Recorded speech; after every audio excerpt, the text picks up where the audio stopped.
പാടിടുന്ന ക്രിസ്ത്യ ജീവിതം പോൽ ഭാഗ്യം പാരിലെന്തുള്ളൂ.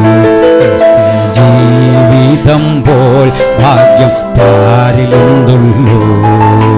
കൂട്ടുകാരിൽ പരമായിട്ടെന്നെ പോറ്റുന്ന, കൂട്ടുകാരിൽ പരമായിട്ടെന്നെ പോറ്റുന്ന നല്ല പെറ്റമ്മയിൽ അൻപേറുന്ന യേശു പോരായോ. നല്ല പെറ്റമ്മയിൽ അൻപേറുന്ന യേശു പോരായോ. ക്രിസ്ത്യ ജീവിതം പോൽ ഭാഗ്യം പാരിലെന്തുള്ളൂ. ക്രിസ്ത്യ ജീവിതം പോൽ ഭാഗ്യം പാരിലെന്തുള്ളൂ. ശവസംസ്കാരം അറിയാത്തവനായി ചെയ്തു പോയാൽ ശവം എഴുന്നേറ്റവും തല്ലിയല്ലേ ചാ. സംഗതിയൊക്കെ ഒന്ന് ഓരോരുത്തർ 15, പക്ഷേ അതൊന്ന് പരിപാടി ചെയ്തു നോക്കുക, അന്നേരം അറിയാം. ഇത്രയുള്ള കാര്യം ഒന്ന് ചെയ്തു നോക്ക്. പണിയറിയാത്തവൻ പോയി സ്നാനപ്പെടുത്തിക്ക്, നിന്നെയും കൊണ്ട് മുങ്ങവൻ, കളിയങ്ങ് മാറും, സംഗതി അങ്ങ് മാറും. ഇതിലാര് സ്നാനപ്പെട്ടു എന്ന് വീഡിയോ പിടിച്ചവന് പോലും പിടിയിട്ടുകയല്ല.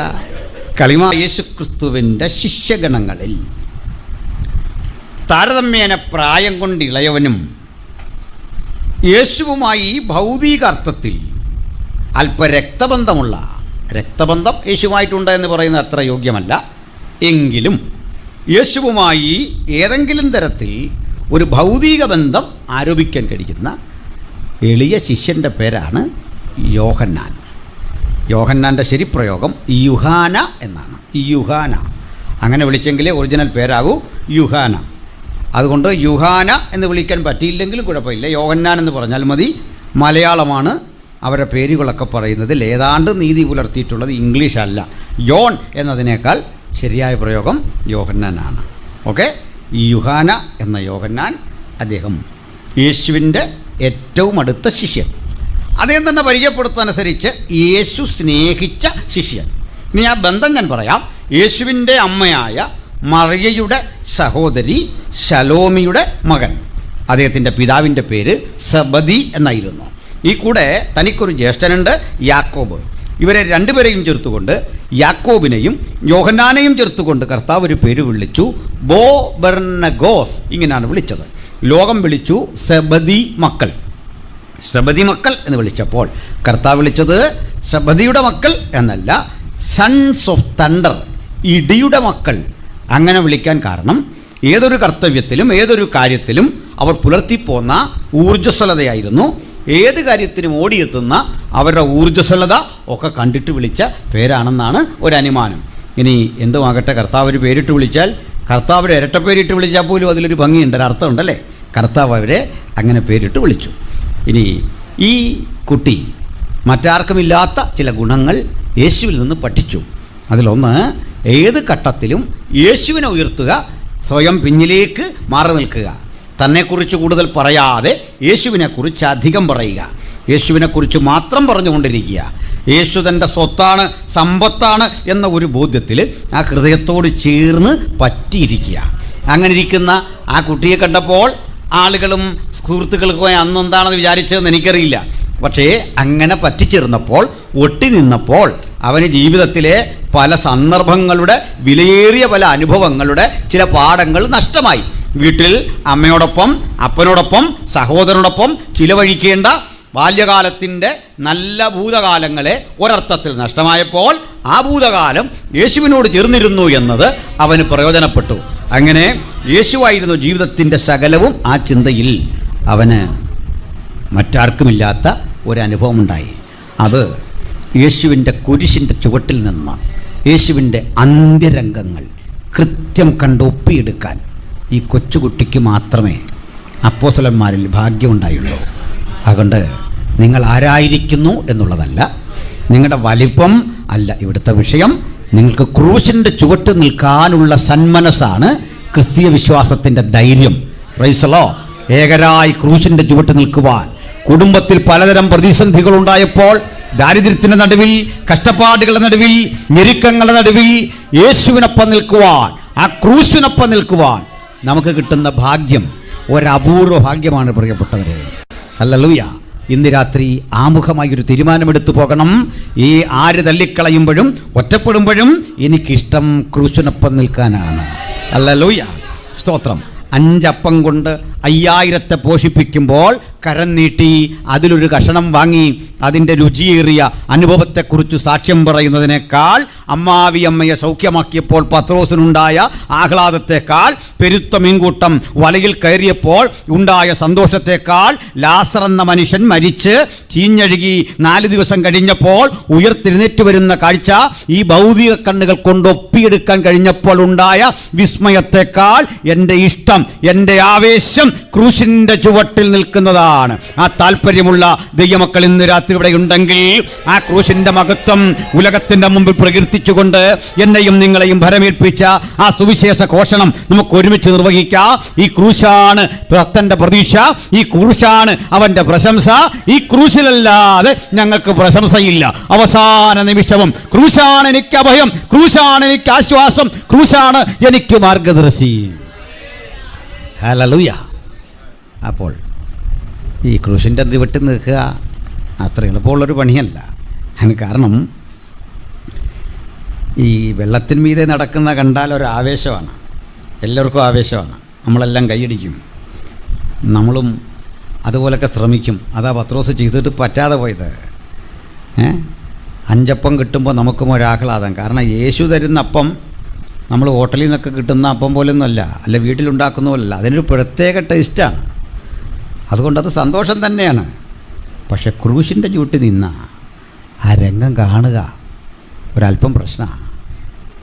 അവൻ പ്രാണനെ വിടാനുള്ള ഞരക്കം, ഇഹലോകം വിട്ടവിടുത്തെ പ്രാണനെ ശുശ്രൂഷ തികച്ച് അപ്പൻ്റെ പക്കലേക്ക് ഏൽപ്പിക്കുന്ന അന്ത്യനിമിഷം, വേദനയോടെ പുളയുന്ന ആ രംഗം, അതിങ്ങനെ കണ്ടു നിൽക്കാൻ അപൂർവം ചിലരെ ക്രൂശിൻ്റെ ചുവട്ടിലുള്ളൂ. ഒരുപറ്റം സാധുക്കളായ സ്ത്രീകളും താരതമ്യേന പ്രായം കുറഞ്ഞ ഈ ചെറുപ്പക്കാരനും. സത്യത്തിൽ പേരും പ്രസിദ്ധിയുമുള്ള പാരമ്പര്യങ്ങളുടെ നൂലാമാലകളിൽ പേരെഴുതി ചേർക്കപ്പെട്ട സ്ലീഹന്മാർ എന്ന നാമകരണമുള്ള അത്ഭുതങ്ങളും അടയാളങ്ങളും വീരപ്രവർത്തികളും കണ്ട ഏതൊരാളെക്കാൾ ചേതോഹരമായ അനുഭവം ഇവർക്കുള്ളതാണ്. അതുകൊണ്ട് നമ്മുടെ ഈ കൂട്ടായ്മയിലും സഹോദരിമാർ ധാരാളമുണ്ട്. അവർ നമ്മുടെ അഭിമാനമാണല്ലേ. എന്നോടൊരാൾ പറഞ്ഞു, നിങ്ങളുടെ ഈ പെന്തക്കോസ്ത് എന്ന് പറയുന്ന പ്രസ്ഥാനം ഒരു സ്ത്രീയാണ് ഉണ്ടാക്കിയത്. അതൊരു സത്യമാണ്. ഇന്ത്യയിൽ പെന്തക്കോസ്റ്റലിസം രൂപപ്പെടുന്നത് എവിടെയാണെന്നറിയോ? എവിടെയാ? ഒരു പ്രാർത്ഥിക്കുന്ന ഒരു സ്ത്രീയുടെ ആ കൂട്ടായ്മയിലാണ്. എന്നാൽ അങ്ങനെ വെറുതെ സ്ത്രീ എന്നൊക്കെ പറഞ്ഞ് തള്ളാതെ, സ്ത്രീ ആയതാണ്ട് കുഴപ്പമാണോ? ആട്ടെ, ഒരു സഹോദരിയായി ഒരു സ്ത്രീ ആയതിൽ എന്തോ കുഴപ്പമുണ്ടെന്ന് ആർക്കെങ്കിലും തോന്നുന്നുണ്ടോ? അങ്ങനെയുള്ളവർക്ക് വേണ്ടി പ്രാർത്ഥിക്കാൻ പോവാ, കുഴപ്പം മാറണമല്ലോ. അങ്ങനെ ഒരു കുഴപ്പം വേണ്ട.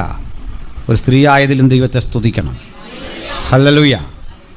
ഒരു പുരുഷനായതിലും ദൈവത്തെ സ്തുതിക്കണം. ദൈവത്തിൻ്റെ പദ്ധതി അതൊക്കെ അല്ലേ. കർത്താവ് കൃത്യം പറഞ്ഞ സ്ത്രീയെ കൂടാതെ ക്രിസ്തു യേശു പുരുഷനില്ലെന്നും പുരുഷനെ കൂടാതെ സ്ത്രീയുമില്ല. അങ്ങനെയാണ് നമ്മൾ. അപ്പം അതുകൊണ്ട് ഈ സ്ത്രീയുടെ കാര്യം ഞാനൊന്ന് പറയാം.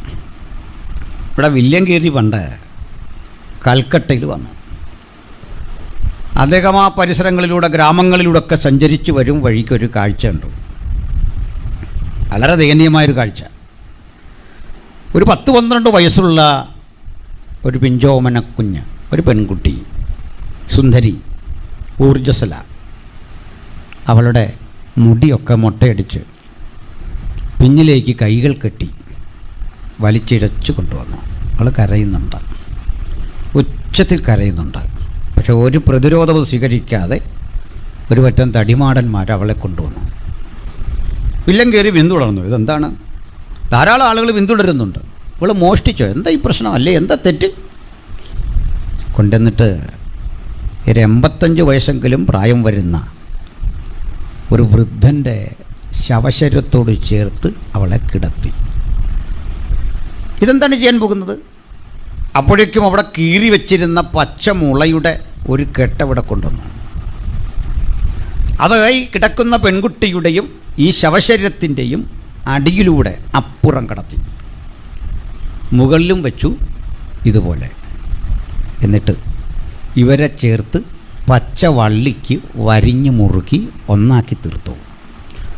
പച്ചമുളകൾ ചേർത്ത്, കയറ് ചേർത്ത്, വള്ളികൾ ചേർത്ത് തലങ്ങും വിലങ്ങും ബന്ധിച്ച് അവളുടെ ചലനശേഷി കംപ്ലീറ്റ് നശിപ്പിച്ചു. അവൾ ബോധരഹിതയായി. ഈ കിടക്കുന്ന പുരുഷൻ അവളുടെ അപ്പനോ മുത്തശ്ശനല്ല, ഭർത്താവാണ്. നോക്കണം, ഈ ഘട്ടത്തിൽ അവളുടെ ശരീരത്തിലേക്ക് ചിരട്ടയും നെയ്യും കച്ചിയുമൊക്കെ വാരിയിട്ടു. ഒരു വലിയ കച്ചിക്കൂന അവിടെ രൂപപ്പെട്ടു. എന്തോ ചില പ്രാകൃത ശബ്ദങ്ങൾ ഉദ്ധരിച്ച ശേഷം ഒരു തിരി കത്തിച്ചവളുടെ ശരീരത്തിലേക്ക്, ഈ തീക്കൂനയിലേക്ക് ഇട്ടു. ആളിക്കത്തുന്ന തീക്കുള്ളിലും കർമ്മികൾ പാട്ടുപാടിയും നൃത്തം ചെയ്തും ഇവർക്ക് ശവദാഹം നിർവഹിക്കുകയാണ്. പൗരാണിക ഭാരതം കണ്ടുമടുത്ത സതി എന്ന ദുരാചാരം. വെല്ലങ്കേറി വിഷമിച്ചു, അതീവ ദുഃഖമായി. ആളുകളോട് ചോദിച്ചു, എന്താ സുഹൃത്ത് ഇത്? കാര്യങ്ങൾ പറഞ്ഞു. ഇതാ സംഭവം. അദ്ദേഹത്തിന് ഉറങ്ങാൻ കഴിഞ്ഞില്ല. തലങ്ങും വിലങ്ങും അദ്ദേഹം വീട്ടിലൂടെ നടന്നു. ചിന്തിക്കാൻ പറ്റണില്ല. അദ്ദേഹം ചോദിച്ചു, ഇതുപോലെ അനേകർ മരിച്ചിട്ടുണ്ടോ? ഉണ്ട്. ഇത് സ്വാഭാവികം, ഇവിടെ നടത്താതിരിക്കാൻ പറ്റില്ല. അദ്ദേഹം ബ്രിട്ടന് അന്ന് തന്നെ കത്തെഴുതി. ഗവർണർ ജനറൽമാരെ കണ്ടു, ആളുകളെ ബോധവൽക്കരിച്ചു, ഗ്രാമങ്ങളിലൊക്കെ കടന്നുപോയി ഇതിനെതിരെ ശക്തമായ ബോധവൽക്കരണം നടത്തി, വിദ്യാഭ്യാസം കൊടുത്തു. പരിണിതഫലമായി ചില പെൺകുട്ടികൾ ഈ കയറിൽ വരിഞ്ഞു കിട്ടും മുമ്പ് മരണവാർത്ത അറിയുമ്പോഴേ ഓടി രക്ഷപ്പെട്ടു. കാട്ടിലും മലയിലും പല വഴിക്ക് പോയി. നാട്ടിൽ ചെന്നാൽ ക്രൂരന്മാരായ പുരുഷന്മാർ, വീട്ടിൽ വന്നാൽ ആചാരം തെറ്റരുത്, മുറ തെറ്റരുത്, ആളിക്കത്തുന്ന അഗ്നികുണ്ഡം, കാട്ടിച്ചെന്നാൽ ക്രൂരമൃഗങ്ങൾ. ഇങ്ങനെയുള്ള ഘട്ടത്തിലാണ് ഒരു വനിത ഇത്തരം സ്ത്രീകളെ കണ്ട് മനസ്സലിവ് തോന്നി ഒരു സ്ഥാപനം കെട്ടിപ്പടുത്ത് അതിനുള്ളിൽ അവരെ പാർപ്പിച്ച് നെയ്ത്തും കൈത്തറിയും ഒക്കെ പഠിപ്പിച്ച് ഇംഗ്ലീഷ് ഭാഷ പഠിപ്പിച്ച് സമൂഹം പുറന്തള്ളിയ ഇന്ത്യ മഹാരാജ്യത്തിലെ അന്നത്തെ ദുരാചാരങ്ങൾക്ക് വേണ്ടാത്ത ഒരു പറ്റം സ്ത്രീകളെ തൻ്റെ പ്രാർത്ഥന മുറിയിൽ പാർപ്പിക്കാൻ തൻ്റെ ഇടം കാട്ടിയ സ്ത്രീകളായിരുന്നു പെന്തക്കോസ്തിൻ്റെ കരുത്ത്. ഹല്ലേലൂയ. ഈ യോഗം കഴിയുമ്പോൾ അങ്ങനെ ചെല്ലൂടെ എഴുന്നേൽക്കണം. അല്ലാതെ നമ്മുടെ സഹോദരി സമാജത്തിൻ്റെ പ്രസിഡൻ്റായിട്ട് അടികൂടി അതിനുവേണ്ടി വന്നിട്ട് ദെബോറയുടെ കാര്യം പ്രസംഗിച്ച് അക്കില്ലാസും പ്രിസ്കില്ലയുടെയും കഥ പറഞ്ഞ് ഇത് മാത്രം പോരാ, ഇതൊക്കെ പ്രസംഗിച്ചോളൂ, തീർന്നില്ല. നമുക്ക് പ്രവർത്തിക്കണം. ഇത് കേവലം ഒരു സ്ത്രീയല്ല, സംസ്കൃതത്തിൽ അവഗാഹ പാണ്ഡിത്യമുള്ള ഒരു സ്ത്രീ. ഞങ്ങളുടെ ബ്രദർ ആൻഡ് സഹോദരങ്ങൾ ചോദിക്കാറുണ്ട്, സൈമൺ സാറിനെ പോലൊരു പണ്ഡിതനുണ്ടോ? എനിക്കദ്ദേഹത്തെക്കുറിച്ച് പാണ്ഡിത്യത്തെപ്പറ്റി വേണ്ടത്ര അറിവ് പോരാ, പക്ഷെ പറയാം. ഈ സ്ത്രീ അറിയപ്പെട്ടത് പണ്ഡിത രമാബായി എന്നായിരുന്നു. ഈ രമാബായി ചിത്പവൻ ബ്രാഹ്മണ കുലത്തിൽപ്പെട്ട ഒരു സ്ത്രീ ആയിരുന്നു. ബ്രാഹ്മൺ സമൂഹത്തിലെ ഏറ്റവും ഉയർന്ന സമൂഹമാണ് ചിത്പവൻ ബ്രാഹ്മൺ. ഗാന്ധിജി വെടിവെച്ചു കൊന്ന ഗോഡ്സെ ചിത്പവൻ ബ്രാഹ്മണായിരുന്നു. ഈ കുലത്തിൽപ്പെട്ട ഈ പെൺകുട്ടി യേശുവിനെ സ്വീകരിച്ച ഒരു സഹോദരിയായിരുന്നു. കർമാചാരങ്ങളുടെ ഏറ്റവും ശക്തിമത്തായ തിരത്തള്ളൽ അനുഭവപ്പെടുന്ന ആ കാലത്ത് യേശുവിനെ സ്വീകരിച്ച ആ സ്ത്രീ തൻ്റെ സ്ഥാപനത്തിന് മുക്തി മിഷൻ എന്ന് പേരിട്ട് അവിടെ പരിശീലനം ആരംഭിച്ചു കൊണ്ടിരിക്കെ ബംഗാളി ഭാഷയിലെ ബൈബിൾ വായിച്ചു കൊണ്ടിരുന്നൊരു പെൺകുട്ടി അപ്പോസ്തല പ്രവൃത്തി 2-ാം അധ്യായം വായിച്ചിട്ടൊരു സംശയം. മാഡം, ഇവിടെ രേഖപ്പെടുത്തിയിരിക്കുന്നു, പെന്തക്കോസ്ത് നാൾ വന്നപ്പോൾ എല്ലാവരും ഒരു സ്ഥലത്തൊന്നിച്ചുകൂടി ആദിയായ സംഭവ വികാസങ്ങൾ വായിച്ചിട്ട് അന്യഭാഷകളിൽ സംസാരിക്കുന്ന ആളുകളെ കാണുന്നു. ഇത് ഇന്നും സാധിക്കുമോ? ഉത്തരം അറിയില്ലെങ്കിൽ അതും ഇതും വിളിച്ചു പറയരുതേ. ഒറ്റ വഴിയുള്ളൂ. പത്രോസിന് ഉത്തരം അറിയില്ല. അപ്പോൾ പറഞ്ഞു, നീ അറിയുന്നു കർത്താവേ. ഈ സ്ത്രീ പണ്ഡിത രമാബായിയും പറഞ്ഞു, എനിക്കറിയില്ല, പക്ഷെ അറിവുള്ള ഒരുത്തനുണ്ട്, നമുക്ക് അവിടുത്തെ സാന്നിധ്യം തേടാം, പ്രാർത്ഥിക്കാം. പ്രാർത്ഥന പാതി മുഴുമിപ്പിക്കും മുമ്പ് ആളിക്കത്തുന്ന താപജ്വാലകളുടെ നടുവിലേക്ക്, സതിയുടെ ഭൗതിക തീക്കുള്ളിൽ നിന്ന് ഓടി രക്ഷപ്പെട്ട് പ്രാണൻ രക്ഷിച്ച ആ സ്ത്രീകൾക്കുള്ളിലേക്ക് അപ്പോസ്തല പ്രവൃത്തിയുടെ തനിയാവർത്തനം അഗ്നിജാല പോലെ പിളർന്നിരിക്കുന്ന നാവുകൾ പ്രത്യക്ഷമായിക്കൊണ്ട് ഓരോരുത്തരുടെ മീതെ പതിഞ്ഞുകൊണ്ട് അതാ അവരും ആത്മാവിൽ ആരംഭിക്കുന്നു ദൈവകൃപയുടെ ഒരു പുതിയ അധ്യായം. ചുരുക്കി പറഞ്ഞാൽ സമൂഹം ദുരാചാരങ്ങളുടെ പേരിൽ തിരത്തള്ളിയ അവശിഷ്ടങ്ങളിൽ നിന്ന് പടുത്തുയർത്തിയ അത്യുജ്വല പ്രസ്ഥാനത്തിന്റെ പേരാണ് പെന്തക്കോസ്റ്റ്. അതുകൊണ്ട് ആ സന്ദേശം ഇന്ന് രാത്രിയോടെ ഉയർത്തുമ്പോൾ അതിൽ ജീവിക്കുന്ന യേശുക്രിസ്തുവിനെ നമുക്ക് ഒരുമിച്ച് ഉയർത്താം. അതുകൊണ്ട് ഈ മഹാപ്രസ്ഥാനത്തിന്റെ ഭാഗമാണ് ഞാനും നിങ്ങളും എന്നറിയപ്പെടുന്നതിൽ നമ്മൾ സന്തോഷിക്കണം. ഒപ്പം ഇത് അനിൽക്കൊടിത്തോട്ടം മാത്രം പറയുന്ന ചരിത്രമല്ല. പണ്ഡിത രമാബായി ആദരിച്ചത് ഇന്ത്യ മഹാരാജ്യമായിരുന്നു. നോക്കണേ, ഡോക്ടർ സർവേപ്പള്ളി രാധാകൃഷ്ണൻ, അവണ്ണം doctor Rajendra Prasad, doctor BR Ambedkar, ഇവർക്കൊക്കെ മാത്രം കിട്ടിയ പുരസ്കാരം ആ കരങ്ങൾ നീട്ടി വാങ്ങാൻ പണ്ഡിത രമാബായിക്കും ദൈവ അവകാശവും സാഹചര്യവും കൊടുത്തെങ്കിൽ ഓർത്തു നോക്കണം രാജ്യം എങ്ങനെ അവരെ ആദരിച്ചു. വില്യം ഗേരിയെക്കുറിച്ചും പറയാം. അത് കേവലം മിഷണറി പ്രവർത്തകനായിരുന്നില്ല. 91 അദ്ദേഹം ആരംഭിച്ച വിദ്യാഭ്യാസ സ്ഥാപനത്തിൻ്റെ 100 വർഷം തികയുന്ന വേളയിൽ വില്യം ഗേരി ആദരിച്ചത് ഇന്ത്യൻ രാഷ്ട്രപതി ശങ്കർ ദയാൽ ശർമ്മയായിരുന്നു. അദ്ദേഹത്തിൻ്റെ തപാൽ സ്റ്റാമ്പ് പുറത്തിറക്കിക്കൊണ്ട് അദ്ദേഹത്തെയും ആദരിച്ചു. ഇതൊന്നും ഇന്നത്തെ ചരിത്രകാരന്മാർ എഴുതൂല. അവർ സതി നിർമ്മാർജ്ജനമൊക്കെ പറയുമ്പോൾ അതിൽ ഇടപെട്ട പ്രധാന പേരുകൾ എഴുതൂല. പോട്ടെ, എൻ്റെ വിഷയം അതല്ല. അതുകൊണ്ട് നിങ്ങളൊരു ചെറിയ മനുഷ്യനാന്ന് തോന്നണ്ട. എപ്പോഴാ നമ്മൾ ചെറിയ മനുഷ്യരാണ്, പക്ഷെ ക്രൂശിൻ്റെ ചുവട്ടിൽ നിൽക്കുമ്പോൾ നമുക്ക് വലിപ്പം വർദ്ധിക്കും, നമുക്ക് അറിവ് വർദ്ധിക്കും, നമ്മുടെ ചിന്താപരത വർദ്ധിക്കും, നമ്മുടെ ആത്മശക്തി വർദ്ധിക്കും. രണ്ട് ഇന്ന് രാത്രി ഇരിക്കുന്ന ചെറിയവരും വലിയവരുമായ കുഞ്ഞുങ്ങളും മുതിർന്നവരുമായ ഏവരും ഒന്ന് സമ്മതിച്ചേക്ക്, ഞാനൊരു ചെറിയ മനുഷ്യൻ, പക്ഷെ ഞാൻ സേവിക്കുന്ന ദൈവം മഹാൻ, സർവശക്തൻ, അവൻ മഹാദൈവം, അവൻ്റെ സന്നിധിയിലാണ് ഞാൻ വന്നിരിക്കുന്നത്. സ്തോത്രം. എടുക്കം യോഹന്നാൻ ഈ കാഴ്ചയൊക്കെ കണ്ടു, ഭയം കൂടാതെ കണ്ട്. പിരിയാൻ നേരം യേശു പറഞ്ഞു, സഹോദരാ, ഇതാ നിൻ്റെ അമ്മ. ശ്രദ്ധിക്കണം, എങ്ങനെ പറഞ്ഞേ? എൻ്റെ അമ്മ എന്നല്ല, യേശുവിൻ്റെ അമ്മ തന്നെയാണ് മറിയം. ഞങ്ങൾക്ക് കാര്യത്തിൽ തർക്കമൊന്നുമില്ല. വിശുദ്ധ മറിയം എന്ന് വിളിക്കാൻ ഞങ്ങൾക്കൊരു ബുദ്ധിമുട്ടുമില്ല. ആദരിക്കപ്പെട്ട ഒരു ദൈവദാസിയാണ് അവരെന്ന് വിശ്വസിക്കാൻ ഞങ്ങൾക്ക് ഒരു വിഷമവുമില്ല. അങ്ങനെ വിശ്വസിച്ചില്ലെങ്കിൽ നിങ്ങൾ ദൈവമക്കളല്ല. നമുക്കാർക്കെങ്കിലും കന്യകാ മറിയം എന്ന അനുഗ്രഹിക്കപ്പെട്ട കർത്തൃദാസിയോട് എന്തെങ്കിലും വിരോധമുണ്ടോ? സ്ത്രീകളിൽ ഏറ്റവും അനുഗ്രഹിക്കപ്പെട്ട ആ കർത്തൃദാസിയോട് നമുക്ക് ആദരവാണുള്ളത്. പക്ഷെ ആരാധിക്കില്ല ഞങ്ങൾ. ആരാധനയ്ക്ക് യോഗ്യൻ ഒരുവനേ ഉള്ളൂ. സ്തോത്രം.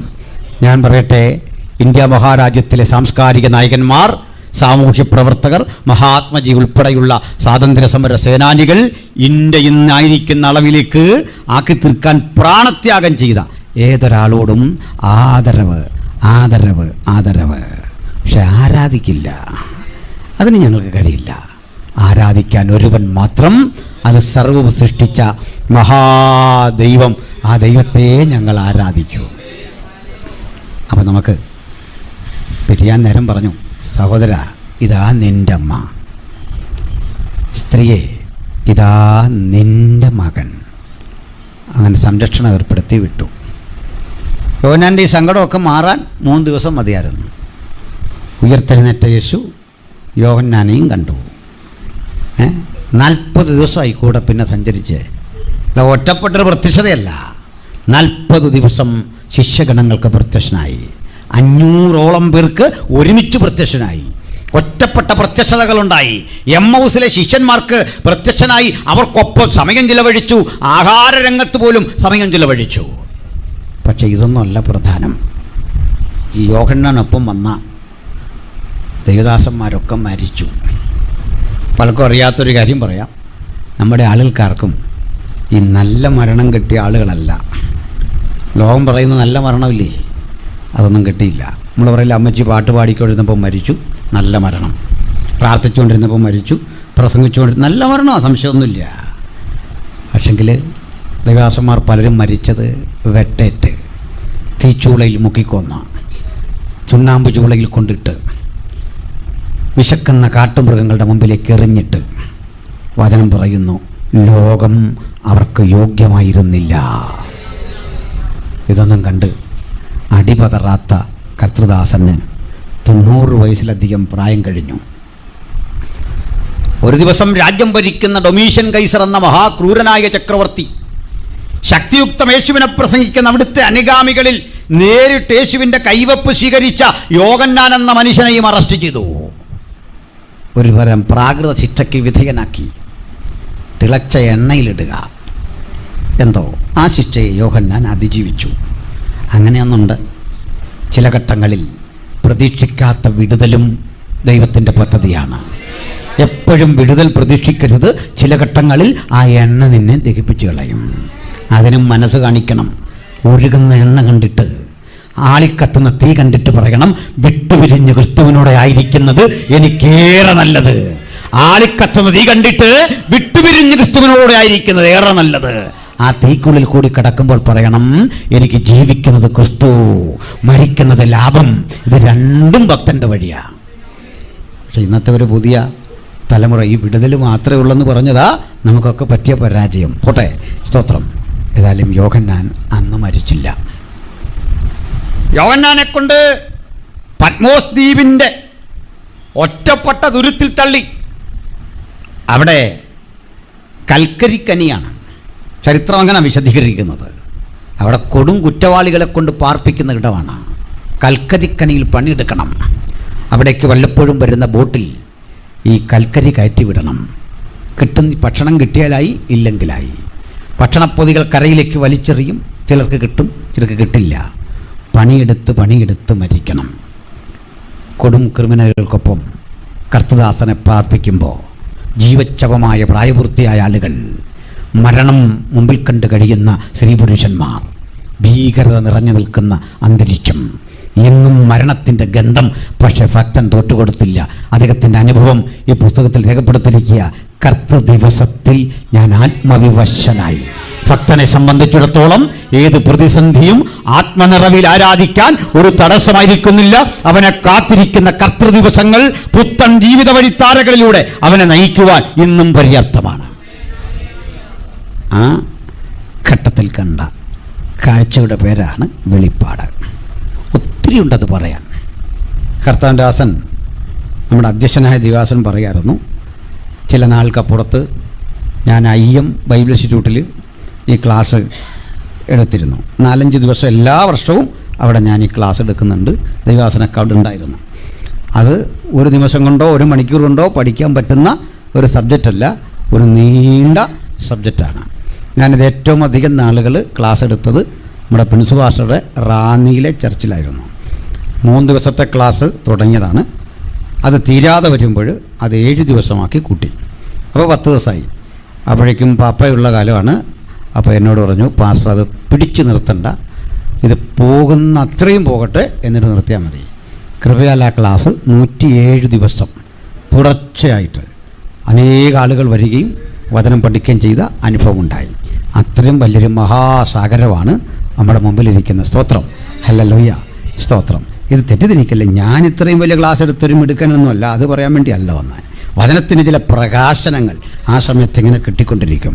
ഞാനൊരു അറിവുള്ള ആളെയല്ല, പക്ഷേ ആ സമയത്ത് ദൈവം തരുന്ന ചില കാഴ്ചപ്പാടുകൾ, പ്രകാശനങ്ങൾ വഴി അങ്ങനെ യാത്ര ചെയ്തു. ചരിത്രകൃതികൾ പരതി പലതിലൂടെയും കർത്താവിൻ്റെ നടത്തിയ അനുഭവങ്ങളും അന്വേഷണങ്ങളുമാണ് ഇന്നും നമ്മൾ ചർച്ച ചെയ്യുന്നത്. ഇപ്പോൾ വായിച്ചത് സുപ്രധാനമായ ഒരു കാര്യം. എന്താ അത്? യോഹന്നാൻ ഒരു സ്വർഗീയ ദർശനം കണ്ടു. അതാണ് 4-ാം അധ്യായം. ആ സ്വർഗീയ ദർശനത്തിൽ യോഹന്നാൻ കണ്ടത് തുറക്കപ്പെട്ട ഒരു സ്വർഗം. ആ സ്വർഗത്തിൽ ഒരു സിംഹാസനം വച്ചിരിക്കുന്നു. ആയിരിക്കുന്ന സ്വർഗീയ സിംഹാസനത്തിൽ, ആ സിംഹാസനത്തിൻ്റെ രൂപം പറയുക, അത് മരതകത്തോട് സദൃശ്യം. അവിടെ കാഴ്ചയ്ക്ക് പത്മരാഗത്തോടും സൂര്യകാന്തത്തോടും സദൃശ്യനായ ഒരുവൻ ആ സിംഹാസനത്തിൽ ഇരിക്കുന്നത് കണ്ടു. അതിൽ ഇരിക്കുന്നവന് ചുറ്റും ഒരു മരതകത്തിൻ്റെ വില്ല്, മനോഹരമായ ഒരു കാന്തി. അതിൻ്റെ മുമ്പിൽ നിന്ന് ശുദ്ധ പളുങ്കിനൊത്ത ഒരു കണ്ണാടിക്കടൽ പുറപ്പെടുന്നു. ഈ കണ്ണാടിക്കടലിൻ്റെ ഇരുവശത്തുമായി കൃത്യമായി തന്നെ രേഖപ്പെടുത്തിയിരിക്കുന്നു, യഹോവയുടെ 7 ആത്മാക്കളായ 7 ദീപങ്ങൾ ജ്വലിച്ചുകൊണ്ട് നിൽക്കുന്നു. ഭംഗിയതല്ല, തൊട്ടു മുമ്പിലായിട്ട് 24 മൂപ്പന്മാരെ കാണാം. അവർ പൊൻകിരീടങ്ങൾ തലയിൽ വെച്ചിരിക്കുന്നു. 24 മൂപ്പന്മാർക്കൊപ്പം രസാവഹമായ മറ്റൊരു കാഴ്ച കാണാം. അവിടെ സവിശേഷതയുള്ള 4 സ്വർഗീയ ജീവികളെ കാണുന്നു. ഇതൊരു ദർശനമാണ്. ആ സ്വർഗീയ ജീവികൾ ദൂതഗണങ്ങളാണ്. എന്താണ് അവരുടെ പ്രത്യേകത? അവർക്ക് മുൻപുറവും പിൻപുറവും കണ്ണ് നിറഞ്ഞിരിക്കുന്നു. അതിൻ്റെ അർത്ഥം മുമ്പും പിമ്പുമുള്ള കാര്യങ്ങളെ, ഭൂതകാലത്തെയും ഭാവിയെയും ഒരുപോലെ കാണത്തക്ക വിധത്തിൽ അവയുടെ ദർശനം വിശാലമാണ്. അവയ്ക്ക് പിന്നെ പ്രത്യേകതയുണ്ട്. 6 ചിറക് വീതം, ഓരോന്നിനും 6 ചിറകുണ്ടായിരുന്നു. 6 ചിറക് വീതമുള്ള 4 ജീവികൾ. വെള്ളം വേണ്ട, അപ്പത്തിനായുള്ള വിശപ്പല്ല, വെള്ളത്തിനായുള്ള ദാഹമല്ല, ഇതിങ്ങനെ ഉണ്ടാവും. സ്തോത്രം. അപ്പോൾ താങ്ക് യു. അപ്പോൾ 6 ചിറകുള്ള ഈ ജീവികൾ, 4 ജീവികൾ. ഈ 4 ജീവികൾക്ക് മുൻപുറവും പിൻപുറവും കണ്ണു നിറഞ്ഞിരിക്കുന്നു. അവ 2 ചിറകുകൾ കൊണ്ട് പറന്നു, 2 കൊണ്ട് പാദം മൂടി, 2 കൊണ്ട് മുഖം മൂടി. മുഖം മൂടി എന്ന് പറയുമ്പോൾ മറ്റൊരു കാഴ്ച കൂടി കാണാം. ഒരുത്തനോട് ഒരുത്തൻ. എങ്ങനെ മുഖം മൂടിക്കൊണ്ട് ഒരുത്തന് പറയാൻ പറ്റുന്നത്? മുഖം മൂടിക്കൊണ്ട് പബ്ലിക്കല്ലേ പറയാൻ പറ്റുന്നത്? പറയാൻ പറ്റും. എങ്ങനെയാണെന്നറിയണ്ടേ? ഇതാ കർക്കശ ബുദ്ധിയുള്ള വെൽ ഡിസിപ്ലിനറിനായ ഒരു പ്രിൻസിപ്പൾ അതുവഴി പോകുന്നു. അപ്പോൾ പ്രിൻസിപ്പളിൻ്റെ സാന്നിധ്യം അറിഞ്ഞിട്ട് കുട്ടികൾ ഈ മുഖം പുസ്തകം വായിച്ചുകൊണ്ടിരിക്കുന്ന പുസ്തകം കൊണ്ട് മറച്ചു വെച്ചിട്ട് പറയുക, സാറ് വരുന്നു, സാറ് വരുന്നു, സാറ് വരുന്നു. ഈ ശബ്ദം ഉച്ചസ്ഥായിലേക്ക് എത്തും പോലെയാ ദൈവത്തെ കണ്ടിട്ട് മുഖം മറച്ചിട്ട് ഒരുത്തനോടൊരുത്തൻ. സൈന്യങ്ങളുടെ ദൈവമായ കർത്താവ് പരിശുദ്ധൻ, പരിശുദ്ധൻ, പരിശുദ്ധൻ. ദൂതഗണങ്ങളുടെ ഒരുപറ്റം ആരാധന ഇങ്ങനെ വെളിപ്പാട് പുസ്തകം രേഖപ്പെടുത്തുമ്പോൾ കൃത്യമായിട്ട് എസെക്കിയേൽ പ്രവചനത്തിൽ പറയുകയാണ്, മറ്റൊരു സംഘം ദൂതഗണങ്ങൾ മനോഹരമായി ഈ പ്രപഞ്ചത്തെ നോക്കിക്കാണുന്നു. ഈ പ്രപഞ്ചത്തിൻ്റെ വിസ്തൃതമായ പ്രപഞ്ചത്തിൽ ഓരോ ഗോളങ്ങൾ അവൻ അണിയിച്ചൊരുക്കുന്നു. സൂര്യനെ, ചന്ദ്രനെ, ഭൂമിയെ ഒക്കെ കണ്ടിട്ട്, ഭ്രമണപഥത്തിലൂടെ യാത്ര ചെയ്യുന്ന ഈ താരകങ്ങളെയൊക്കെ കണ്ടിട്ട്, അടുക്കും ചിട്ടയും കൂടി ഈ പ്രപഞ്ചം ഇങ്ങനെ സഞ്ചരിക്കുന്ന കണ്ടിട്ട് ആ ദൈവത്തിൻ്റെ മഹത്വത്തെ വർണ്ണിച്ചുകൊണ്ട് പറയുക, സകല പ്രപഞ്ചവും അവൻ്റെ മഹത്വം കൊണ്ട് നിറഞ്ഞിരിക്കുന്നു. ഒരു കൂട്ടർ പറയും അവൻ പരിശുദ്ധൻ, പരിശുദ്ധൻ, പരിശുദ്ധൻ. അടുത്ത കൂട്ടർ പറയും മുഴു പ്രപഞ്ചവും മുഴു ലോകവും അവൻ്റെ മഹത്വം കൊണ്ട് നിറഞ്ഞിരിക്കുന്നു. ഒരു സ്വർഗീയ ആരാധന. നമുക്ക് സന്തോഷമാണ് ഈ സ്വർഗീയ ആരാധന, എനിക്കറിയാം. പക്ഷെ ഞാൻ പറയും, ദൈവത്തിനിഷ്ടം അവരുടെ ആരാധനയേക്കാൾ നമ്മുടെ ഈ ആരാധനയാണ്. സന്തോഷമില്ല നിങ്ങൾക്കല്ലേ? വിശ്വാസം വരുന്നില്ല. ദൂതനിങ്ങനെ നിന്ന് പരിശുദ്ധൻ, പരിശുദ്ധൻ എന്ന് പറയുമ്പോൾ ആവേശം കൊള്ളുന്നവനല്ല ദൈവം. ദൈവത്തിന് മറ്റൊരിഷ്ടമുണ്ട്. നമ്മൾ പറയുന്ന ഹല്ലേലൂയ, നമ്മൾ പറയുന്ന സ്തോത്രം, അത് ഭയങ്കര ഇഷ്ടമാണ്. അതെന്താ കാര്യം? ക്ഷമിക്കണേ, ലോകത്തനവധി മതങ്ങളുണ്ട്. ഈ മതങ്ങളല്ല ദൈവത്തെ വിളിക്കുന്നത് സ്ഥാനപ്പേര് ചൊല്ലിയാണ്. സ്ഥാനപ്പേർ ചൊല്ലി ബഹുമാന പുരസരം. എന്നിട്ട് ഞാൻ മറ്റിതിലേക്ക് പോകുന്നു. യഹൂദമതം എങ്ങനെ ദൈവത്തെ വിളിക്കുന്നത്? യാക്കോബിൻ്റെ ഭയമായവൻ, അതാ ദൈവം. യാക്കോബിൻ്റെ ഭയമായവൻ, അതവരൻ പറയാ, എൻ്റെ കണ്ണ് സൈന്യങ്ങളുടെ ദൈവമായ കർത്താവിനെ കണ്ടു, അയ്യോ എനിക്ക് കഷ്ടം. ഭയമാ. അവർ യാഹുവേ എന്ന ദൈവത്തെ വിളിക്കുമ്പോൾ, ഈശ്വർ എന്ന ദൈവത്തെ വിളിക്കുമ്പോൾ, സർവേശ്വരൻ എന്ന ഉലകം ദൈവത്തെ വാഴ്ത്തുമ്പോൾ, ദൈവത്തെ നമ്മൾ വിളിക്കുന്നത് എങ്ങനെയാണെന്ന് നിങ്ങൾക്കറിയണ്ടേ? You know how we people Christians how addressing almighty. നിങ്ങൾക്കറിയേണ്ടത് മുഴുലോകവും ദൈവത്തെ സ്ഥാനപ്പേര് വിളിക്കുമ്പോൾ ലോകത്തിൽ, ലോക ചരിത്രത്തിൽ സൃഷ്ടാവിനെ സ്ഥാനപ്പേരിനപ്പുറത്തേക്ക് കടന്ന് അപ്പാ എന്ന് വിളിക്കുന്ന, പിതാവ് എന്ന് വിളിക്കുന്ന ഒരൊറ്റ മാർഗം ഉലകത്തിലുണ്ടെങ്കിൽ അത് യേശുവിൻ്റെ അനുഗാമികളുടെ മാർഗമാണ്. Only the followers of Christ addressing Almighty as Father.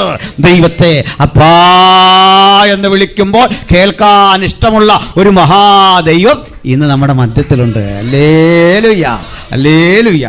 അതാ ഈ ശബ്ദം കേൾക്കാൻ ഭയങ്കര ഇഷ്ടമാണ് ദൈവത്തിന്. സ്തോത്രം. അതൊക്കെ ഒത്തിരി വിശദീകരിക്കാനുണ്ട്. നമുക്ക് അങ്ങോട്ട് പോയാൽ ഇത് തീരാതെ വരും. നമ്മൾ ഇതുവരെ വിഷയത്തിൽ വന്നില്ല. തൽക്കാലം നമ്മൾ ബാക്കിയൊക്കെ വിട്.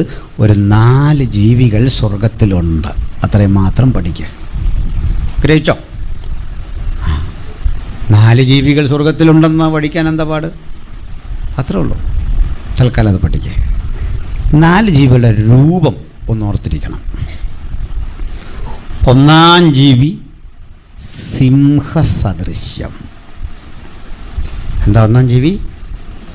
2-ാം ജീവി കാളയ്ക്ക് സദൃശ്യം. മനപ്പാടം പഠിച്ചോണം ഇത്. 3-ാം ജീവി വളരെ എളുപ്പം, മനുഷ്യന് സദൃശ്യം.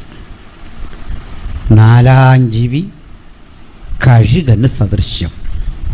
പഠിച്ചോ? ഈസി അല്ലേ? സിംഹം ഭക്ഷിക്കുന്ന സാധനം കാള. എനിക്ക് എന്നോടൊരാൾ പറഞ്ഞു, ചുമ്മാ ആവശ്യമില്ലാത്തവർ സിംഹം കാളയാണ് ഭക്ഷിക്കുന്നത് എന്നോട് ചോദിച്ചു. എവിടെയോളോ കാളയെന്ന് ചോദിച്ചു സിംഹത്തിൻ്റെ അടുത്ത്. ഞാൻ പറഞ്ഞു, ഒന്നുകൊണ്ട് കൊടുത്ത് നോക്ക്, ഭക്ഷിക്കില്ലെന്നറിയാം, നിന്നെയും കൂടെ ഭക്ഷിക്കുമെന്ന് പറഞ്ഞു. അത് കിട്ടാത്തതുകൊണ്ട് ഭക്ഷിക്കാത്ത അല്ലേ? അപ്പോൾ സിംഹം, കാള, പിന്നുള്ള എന്താ? മനുഷ്യൻ. 4-ാം ജീവി കഴുകൻ. ഇങ്ങനെ 4 ജീവികൾ, ആ സാദൃശ്യമുള്ള 4 ജീവികൾ. ഇനി ആ രസം ഞാൻ പറയാറുണ്ട്. സാധാരണഗതിയിൽ നമ്മുടെ പാട്ടൊക്കെ പാടുന്ന ഇതെല്ലാം നമ്മുടെ കക്ഷികളാണ്, നല്ല വില്ലന്മാർ. ഇതൊക്കെ നമ്മളെത്ര വർഷമായിട്ട് കാണാൻ തുടങ്ങിയ അല്ലേ? നല്ല പാട്ടാണ് അവർ പാടുന്നത്. ഇവർ പാടുന്ന അല്ലെ നമ്മളെല്ലാം പാടുന്ന പാട്ടുകൾ പലതും സ്വർഗത്തിൽ വേണ്ട. ഉദാഹരണം, ആത്മസന്തോഷം കൊണ്ട് ആനന്ദിപ്പാൻ സ്വർഗത്തിൽ ചെല്ലുമ്പോൾ പാടുമോ? പ്രവചന വരത്താൽ നിറയ്ക്കണമേ സ്വർഗത്തിൽ ചെന്ന് കഴിഞ്ഞ് എന്തിനാ പ്രവചനം? സ്വർഗത്തിൽ ചെന്ന് കഴിഞ്ഞാലും പറയുമോ, മകനെ ഇന്ന് രാത്രി നിൻ്റെ വിചാരമല്ല എൻ്റെ വിചാരം, മകളെ നിന്നോട് സംസാരിക്കുന്നവൻ ഞാനും നിന്ന് പകൽക്കാലം എനിക്ക് അത്യാവശ്യം എനിക്കും അറിയാം. ഒരു വെടിക്കുള്ള മരുന്ന് നമ്മുടെ കയ്യിലുണ്ട്. സ്വർഗത്തിൽ ചെല്ലുമ്പോൾ ഇത് വേണ്ട. അതാ ഞങ്ങൾ പറയുന്നത്, യേശുവിൻ്റെ വരവോളം ഈ കൃപാവരങ്ങൾ നിൽക്കുന്നു. സ്വർഗത്തിൽ ചെന്നാൽ ഇത് വേണ്ടാത്തതുകൊണ്ടാണ്. കാരണം പ്രവചനങ്ങളുടെ പൊരുളായവൻ അവിടെ ഇരിക്കുകയാണോ? നമ്മളിങ്ങനെ പണ്ട് യോഹന്നാൻ യേശുവിനെ ആർക്കും കൊടുക്കാതെ ഇങ്ങനെ വിലാപ് പുറത്തോട് ചേർന്നിരുന്ന പോലെ നമ്മളെല്ലാം പിടിച്ചേക്കല്ലേ യേശുവിനെ. പിന്നെ പ്രവചനം വേണ്ടെന്ന്, വെളിപ്പാട് വേണ്ടെന്ന്. കണ്ണാടിയിൽ ഇന്ന് കടമൊഴിയായി കണ്ട ഞാൻ അന്ന് അക്ഷരാർത്ഥത്തിൽ കാണില്ലേ? ഹല്ലേലൂയ. അന്ന് വേണ്ട. അപ്പോൾ പല പാട്ടും അവിടെ വേണ്ട. കാരണം സ്വർഗത്തിൽ വേറെയാ സംസ്കാരം, സ്വർഗത്തിൽ വേറെയാ പാട്ട്, സ്വർഗത്തിൽ വേറെ നമ്മുടെ സന്തോഷത്തിൻ്റെ തലം പോലും. പക്ഷേ അവിടെയും ഭൂമിയിലെ ഒരു പാട്ട് പാടും. ഭൂമിയിലെ ഒരു പ്രമേയം സ്വർഗത്തിലുമുണ്ട്. അത് വേറൊന്നുമല്ല, യോഹന്നാൻ കണ്ട കാൽവറി ക്രൂശിലെ ആ ദൃശ്യം സ്വർഗത്തിലും പോവില്ല. ആ പാട്ട് പാടുമ്പോൾ പറയാ, നീ അറുക്കപ്പെട്ടു. ഇതാ ക്രൂശിൻ്റെ മഹത്വം. സ്വർഗത്തിലും പാടുന്ന പാട്ടിൽ ക്രൂശുണ്ട് പ്രിയപ്പെട്ടവരെ. ഭക്തൻ്റെ പാട്ടിൽ, പ്രാർത്ഥനയിൽ, ആരാധനയിൽ ക്രൂശിൻ്റെ മഹത്വം ഒന്ന് തിരിച്ചറിയണം. നീ അറുക്കപ്പെട്ടു, നിന്റെ രക്തം കൊണ്ട് സകല ഗോത്രത്തിലും ഭാഷയിലും ജാതിയിലുമുള്ള ഞങ്ങളെ ദൈവത്തിനായി വിലയ്ക്ക് വാങ്ങി. അറുക്കപ്പെട്ട കുഞ്ഞാടേ നിനക്ക് മഹത്വം. ഇതങ്ങോട്ട് കേൾക്കുമ്പോൾ മൂപ്പന്മാർ തങ്ങളുടെ കിരീടങ്ങളെ താഴെയിടും. ഞാൻ അന്ന് മുതൽ ചിന്തിച്ചതാണ്, ഈ സ്വർഗത്തിൽ പോകുന്നത് എന്നെ സംബന്ധിച്ചിടത്തോളം തുറന്നങ്ങ് പറയാം, ഒത്തിരി പ്രതിഫലം കിട്ടാനൊന്നും പോകുന്നതല്ല. പ്രതിഫലം കിട്ടാൻ പാകത്തിന് നമ്മൾ എന്തെങ്കിലും ചെയ്യുന്നുണ്ടോ വെച്ചാൽ ഇല്ലെന്നുള്ള ഒരു സത്യം. പക്ഷെ എനിക്കിപ്പോൾ അവിടെ ചെല്ലുമ്പോൾ ഒരു കിരീടവും കിട്ടിയില്ലെങ്കിൽ ഒരു വിഷമമുള്ള ഒരാളല്ല, തുറന്നു പറഞ്ഞത്. പിന്നെ ഇത്രയേ ഉള്ളൂ, നിങ്ങളെല്ലാം ഓരോ കിരീടം വെച്ചുകൊണ്ടിരിക്കുമ്പോൾ നമുക്കൂടെ പഴയ ഒരെണ്ണം കിട്ടിയാൽ തിരക്കേടില്ല. എല്ലാവർക്കും ഉള്ളപ്പോൾ ഒരു നിങ്ങളെല്ലാം കിരീടം വെക്കുമ്പോൾ നമ്മളൊരുത്തം മാത്രമല്ല, കർത്താവ് പഴയ വല്ലോ നമുക്കും വെച്ചിട്ടുണ്ടാവും, അത് മതി. നിങ്ങളുടെ അടുത്ത് നാണം കിടത്തുണ്ടല്ലോ എന്നോർത്തൊരു ഞാൻ തൃപ്തനാണ്. ഇപ്പം തങ്കത്തെരു വീതിയിലൂടെ ഒന്ന് നടന്ന് പൊന്മണിമാല അവൻ എനിക്ക് തരുമെന്ന് പാടി. ഇത് എൻ്റെ സന്തോഷം പൊന്മണിമാല അല്ല, തങ്കത്തെരു വീതിയല്ല, മനോഹരമായ ആ നീരരുവിയോ അവിടെ കിട്ടുന്ന സുഖസൗകര്യങ്ങളോ ഒന്നുമല്ല. ഒറ്റ ആഗ്രഹം ദാവീദ് പറയുന്നുണ്ട്, സ്വർഗത്തിലും നിന്നെ അല്ലാതെ ഞാൻ മറ്റൊന്നും ആഗ്രഹിക്കുന്നില്ല. നമ്മുടെ ചിന്തയൊക്കെ മാറട്ടെ പ്രിയപ്പെട്ടവരെ. നമ്മൾ ഇതിനാ നിത്യതയിലേക്ക് പോകുന്നത്. അല്ല ഒത്തിരി പ്രതിഫലം കിട്ടാനല്ല, അതിനുവേണ്ടി ഒന്നും ചെയ്യരുത്, സ്വോത്രകാഴ്ച ഇടരുത് പ്രതിഫലം കിട്ടാൻ. നന്മ ചെയ്യരുത് പ്രതിഫലം കിട്ടാൻ, നന്മ ചെയ്തോണം പ്രതിഫലം കിട്ടാനാകല്ലേ. നമുക്ക് ഇന്നു മുതൽ അങ്ങനെ ചിന്തിക്കാം. നന്മ അത് പ്രതിഫലമൊക്കെ ദൈവം തരും, സന്തോഷം, അത് ദൈവത്തിൻ്റെ പദ്ധതിയാണ്. പക്ഷെ ഇതിനല്ല നമ്മൾ നന്മ ചെയ്യുന്നത്. നന്മ ചെയ്യാനും കൂട്ടായ്മ കാണിക്കാനും മറക്കരുത് എന്ന് പറയുന്നത് സ്വർഗത്തിൽ പോകുമ്പോൾ 10 മടങ്ങായി കിട്ടാനല്ല, അതൊക്കെ കിട്ടിക്കോട്ടെന്ന്. അങ്ങനെ കിട്ടിയാലും നമ്മുടെ തൃപ്തി യേശുവിനെ കണ്ടതാണ്. ഹല്ലേലൂയ. നമുക്കൊക്കെ പതിച്ച് ഓരോ രാജ്യം തരുമെന്നും അവിടെ ഭരണകർത്താക്കളായി ഇരിക്കുന്നു കേൾക്കുമ്പോൾ സന്തോഷം വരും. അതിനേക്കാൾ സന്തോഷം യേശുവിൻ്റെ കാന്തയായിരിക്കുന്നതില്ല. ആമേൻ. ഹല്ലേലൂയ. അപ്പോൾ 4 ജീവികൾ 24 മൂപ്പന്മാർ കിരീടങ്ങളെ താഴെ ഇട്ടു. അപ്പോഴാണൊരു സംഭവം. സിംഹാസനത്തിലിരിക്കുന്നതിൻ്റെ പക്കൽ അകത്തും പുറത്തും മുദ്രയോടുകൂടിയ 7 മുദ്രയുള്ള ഒരു പുസ്തക ചുരുള്, അതിങ്ങനെ ഒട്ടിച്ചു വെച്ചിരിക്കുന്നേ ഉള്ളൂ. 7 ഭാഗമായിട്ട് ഒട്ടിച്ചു വെച്ചിരിക്കുന്നു. അത് നമ്മൾ പണ്ട് ഇല്ലൻ്റ് തുറക്കുന്ന പോലെ ഇങ്ങനെ കീറി അത് തുറന്ന് വായിച്ചിട്ട് അതിലെ കാര്യങ്ങൾ മനസ്സിലാക്കണം. പണ്ട് കാലത്ത് ഗവർണർമാരുടെ അധീനതയിലുള്ള രാജ്യം ചക്രവർത്തി തിരുമനസ് ഇങ്ങോട്ട് വിളംബരം കൊടുത്തു വിടും. ഓരോ സ്ഥലത്തും പോയി ഇത് വായിക്കണം. അപ്പോൾ എഴുതും, ഇത് ബിദുന്യായിലെ ഗവർണർക്ക് എഴുതുന്നത്, ഇത് പൊന്തിയോസ് പീലാത്തോസിന് എഴുതുന്നത്. ഇതൊരൊറ്റ ഷീറ്റായിരിക്കും. ഇവിടെ കൊണ്ട് ചെണ്ടയടിച്ചിട്ട് ഇദ്ദേഹത്തിനുള്ളത് വായിച്ച് കേൾപ്പിച്ചിട്ട് അഞ്ചലോട്ടക്കാരൻ അല്ലെ വിളംബരം മുഴക്കുന്നവൻ അടുത്തടുത്തേക്ക് പോകും. ഇതാ 1-ാമത്തെ മുദ്ര, 2-ാമത്തെ മുദ്ര, ഇങ്ങനെ പൊട്ടിച്ച് വായിക്കണം. ഈ കിടക്കുന്ന ഭൂമിശാസ്ത്രപരമായ ആ ക്രമീകരണം അനുസരിച്ചാണ് ഈ കത്തിൻ്റെ അടുക്ക്. ഇത് വായിക്കണം. പീലാത്തോസിന് എഴുതിയ കത്ത് നമ്മൾ പൊട്ടിക്കാനുള്ള സ്ഥിതി ആലോചിച്ച് പറ്റുമോ? ഒന്ന് പൊട്ടിച്ച് നോക്ക്, വിവരം അറിയല്ലേ. അവിടെ ചെല്ലുമ്പോൾ ഈ പുസ്തകവും ഈ ചുരുളും അതിലെ മുദ്രയും ഭേദിക്കാൻ ധൈര്യമുള്ള ആരെങ്കിലും ഉണ്ടോ എന്നൊരു ചോദ്യം. അന്ന് സത്യത്തിൽ നമ്മളൊക്കെ ഭയങ്കര ധൈര്യമാണെന്ന് പറഞ്ഞതിൻ്റെ ധൈര്യം നമുക്ക് അന്ന് കാണാം. മനസ്സിലായോ? ആ പഞ്ചായത്തിൽ നിൽക്കുകയില്ല. അതുകൊണ്ടാണ് ഈ പല ധൈര്യശാലികളും കോടതിയുടെ മുമ്പിൽ വെച്ച് അറിയാതെ രോഗം ഉണ്ടാകുന്നുണ്ടോ? നമുക്ക് സ്നേഹമുള്ള മനുഷ്യരാണ്, പക്ഷേ ചിലർക്ക് ഇവിടെ ചെല്ലുമ്പോൾ അറിയാതെ പനി, തലവേദനയൊക്കെ ഉണ്ടാവും. ഒരു വിഷയമില്ലെന്ന് പറയും. ചിലയിടത്ത് ചെല്ലുമ്പോൾ നമുക്ക് രോഗം വന്നു പോവും, അല്ലേ? പക്ഷേ സ്വർഗത്തിൽ ഒരു ന്യായാധിപ കോടതിയുണ്ട്. അവിടെ ഇരിക്കുക ഒരുവൻ. ആരുണ്ടെന്നത് പൊളിക്കാൻ? വാ. യോഹന്നാൻ പ്രതീക്ഷയോടെ നോക്കിയപ്പോൾ സ്വർഗത്തിൽ, ഭൂമിയിൽ, സമുദ്രത്തിൽ, പാതാളത്തിൽ മനുഷ്യസ്പർശമുള്ള ഒരിടത്തു നിന്നും ഞാനുണ്ടെന്ന് പറയാൻ ധൈര്യമുള്ള ഒരുത്തനെയും കണ്ടില്ല. യോഹന്നാൻ പൊട്ടിക്കരഞ്ഞു. മൂപ്പന്മാരിൽ ഒരുത്തൻ എഴുന്നേറ്റു, അടുത്തു വന്നു. അന്ന് എനിക്കിത് മനസ്സിലായി, ഈ മൂപ്പൻ ന്യൂ ഇന്ത്യയിലെ മൂപ്പനല്ല. ഭൂസുഭാഷ അത് ഓർത്തിരിക്കേ വേണ്ട. ബ്രദറിലെ മൂപ്പനാണോ? ഒട്ടുമല്ല. IBCയിലെ അല്ല, ഷാരോണിലെ അല്ല, ചർച്ചക്കോടിലെ അല്ല, ബ്രദറിലെ അല്ല, TPMലെ അല്ല. കാരണം ഈ മൂപ്പൻ എഴുന്നേറ്റ് വന്നിട്ട് പറയുക കരയണ്ടെന്ന്. അതുകൊണ്ടാണ് എനിക്ക് മനസ്സിലായത്. കരയണ്ട. യഹൂദാഗോത്രത്തിലെ സിംഹവും ദാവീദിൻ്റെ വേരുമായവൻ ദാ ഇവിടെ ഉണ്ടെന്നു. ഇവിടെ ഇരിക്കുകയാണ്, ആള് റെഡിയായിട്ടിരിക്കുകയാണ്. യോഹന്നാനൊന്ന് നടുങ്ങി. ഈ പേര് കേട്ടപ്പോൾ നോക്കിയേക്കാന്ന് വിചാരിച്ച് ഒരു നോട്ടം നോക്കിയപ്പോൾ ഇത് രണ്ടുമല്ല കണ്ടത്. യോഹന്നാൻ ചെന്നപ്പോൾ കണ്ടത് ഒരു കുഞ്ഞാട്. ഇതാ വെളിപ്പാട് കണ്ടവൻ്റെ പ്രത്യേകത. ഇത്രയും വലിയ ഇൻട്രൊഡക്ഷൻ കൊടുത്തു. പക്ഷേ യഹൂദാഗോത്രത്തിലെ സിംഹത്തെ അല്ല കണ്ടത്, ദാവീദിൻ്റെ വേരിനെയല്ല കണ്ടത്. അത് രണ്ടും അന്തർലീനമായിരിക്കുന്ന സൗമ്യഭാവനായ ഒരു കുഞ്ഞാട് അവിടെ ഇരിക്കുന്ന കണ്ടു. അതാ ഭക്തന് യേശുവിൻ്റെ ന്യായവിധിയുടെ മുഖമല്ല, ഗൗരവമുള്ള രാജാവായിരിക്കുമ്പോൾ തന്നെ, പൈതൃകമുള്ള ദാവീദ് ഗോത്രത്തിൽ ജനിച്ചപ്പോൾ തന്നെ എനിക്കവൻ കരുണയുടെ കടലാണ്, ദയാവായ്പാണ്, സ്നേഹമാണ്. അതുകൊണ്ട് കരുണയുള്ള കുഞ്ഞാടായി അറുക്കപ്പെട്ടവൻ അധികാരത്തോടെ എഴുന്നേറ്റ് നിന്നിട്ട് ഈ പുസ്തക ചുരുൾ കൈ നീട്ടി വാങ്ങി തരിക. അടുത്തത് കുഞ്ഞാട് മുദ്രകളിൽ ഒന്ന് പൊട്ടിച്ചു. അപ്പോൾ ജീവികളുടെ ജോലി തുടങ്ങി. 1-ാം ജീവി വന്നിട്ട് പറഞ്ഞു വരിക. അങ്ങനെയല്ലേ വ്യാഖ്യാതാക്കൾ? ഞാൻ ഒരു പുസ്തകം പഠിച്ചിട്ടും ഈ ജീവികൾ എന്തിനു വിളിക്കുന്നു എന്നുള്ള കാര്യം എഴുതിയിട്ടില്ല. ചില മിടുക്കന്മാർ അറിയാൻ വയ്യാത്ത കാര്യം വരുമ്പോൾ പറയും വിസ്താരഭയത്താൽ വിട്ടുകളയുന്നു, രക്ഷ നഷ്ടപ്പെടുമോന്നൊക്കെ ഉള്ള പുസ്തകം ഇവിടെ രാജ്യത്തുണ്ട്.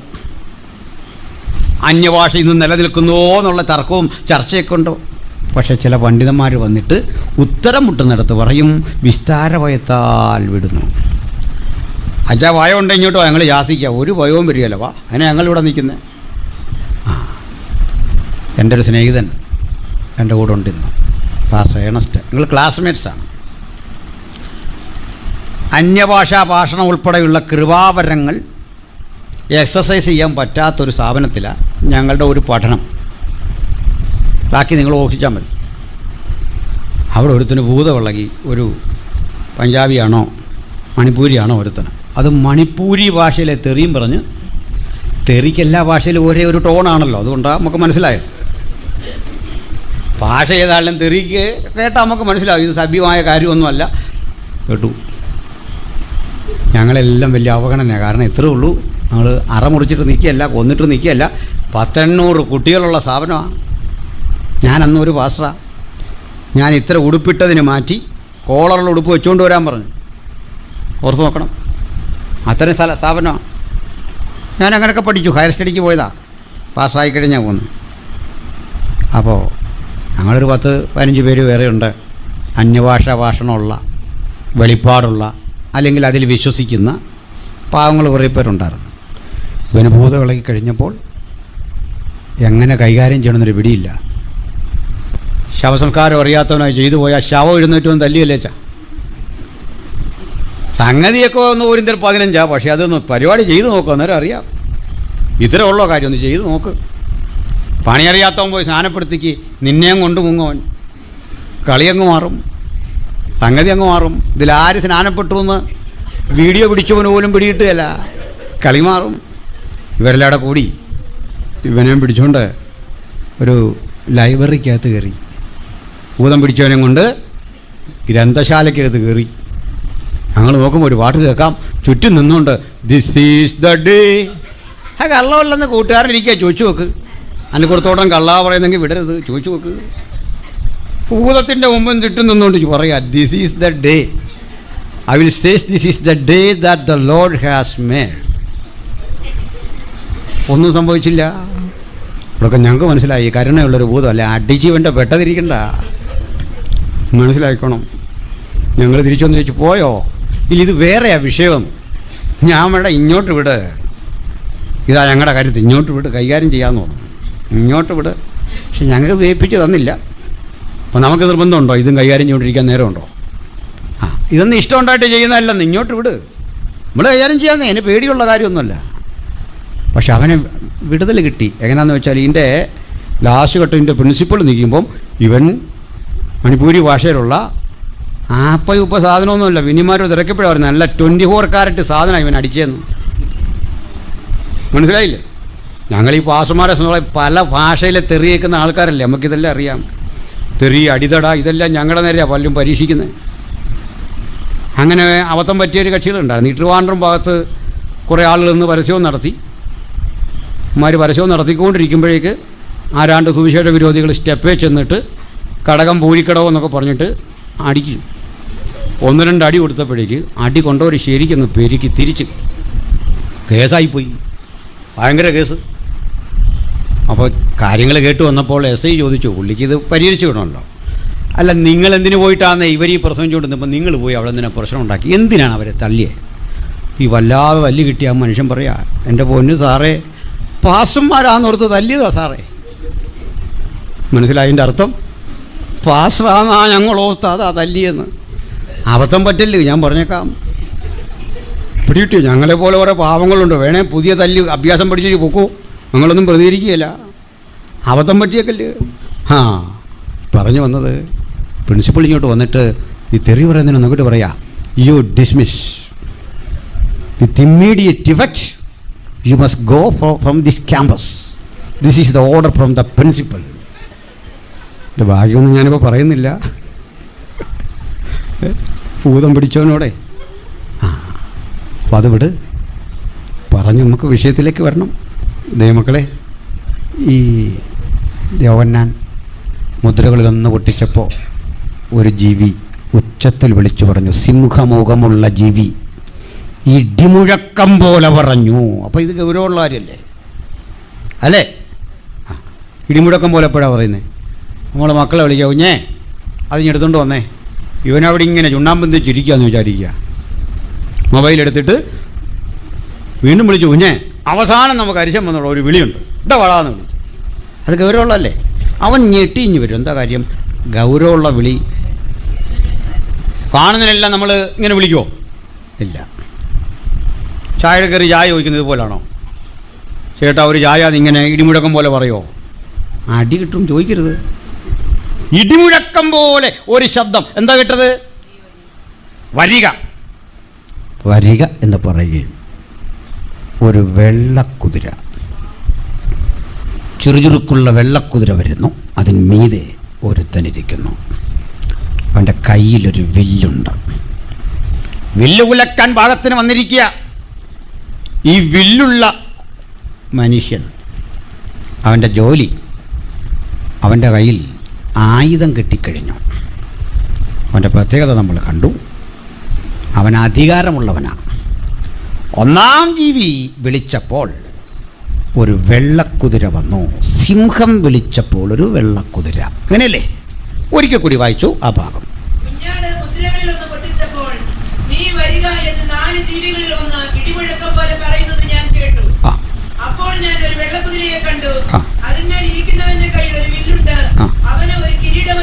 അവനൊരു അധികാരസ്ഥാനം ലഭിച്ചു, ഒരു കിരീടം. അവൻ ജയിക്കുന്നവനായും ജയിപ്പാനായും പുറപ്പെട്ടു. പ്രിയരേ, എന്താണിത്? ഞാൻ 10 കൊല്ലം മുമ്പ് എൻ്റെ നിരീക്ഷണങ്ങൾ അയ്യമ്പൽ കോളേജിൽ പഠിപ്പിച്ച നോട്ടുണ്ട്. അന്ന് പഠിപ്പിച്ച പലതും ഇന്ന് യാഥാർത്ഥ്യമായിക്കൊണ്ടിരിക്കുന്ന ഒരു കാലത്ത് നമ്മൾ വന്നിരിക്കുന്നത്. 10 കൊല്ലം മുമ്പ് പ്രിൻസ് പാസ്റ്ററുടെ new India church of God റാന്നിയിൽ തോട്ടഭാഗത്തെ ചർച്ചിൽ പഠിപ്പിച്ച പ്രസംഗിച്ച കാര്യങ്ങൾ ഇന്ന് കൺമുമ്പിൽ വന്നിരിക്കുന്ന ഒരു കാലത്താണ് നമ്മൾ വന്നിരിക്കുന്നത്. അതിന് കാരണമുണ്ട്. മുദ്രഭേദനം കഴിഞ്ഞപ്പോൾ വന്നിരിക്കുന്ന ഈ കുതിര വെള്ളക്കുതിരയാണ്.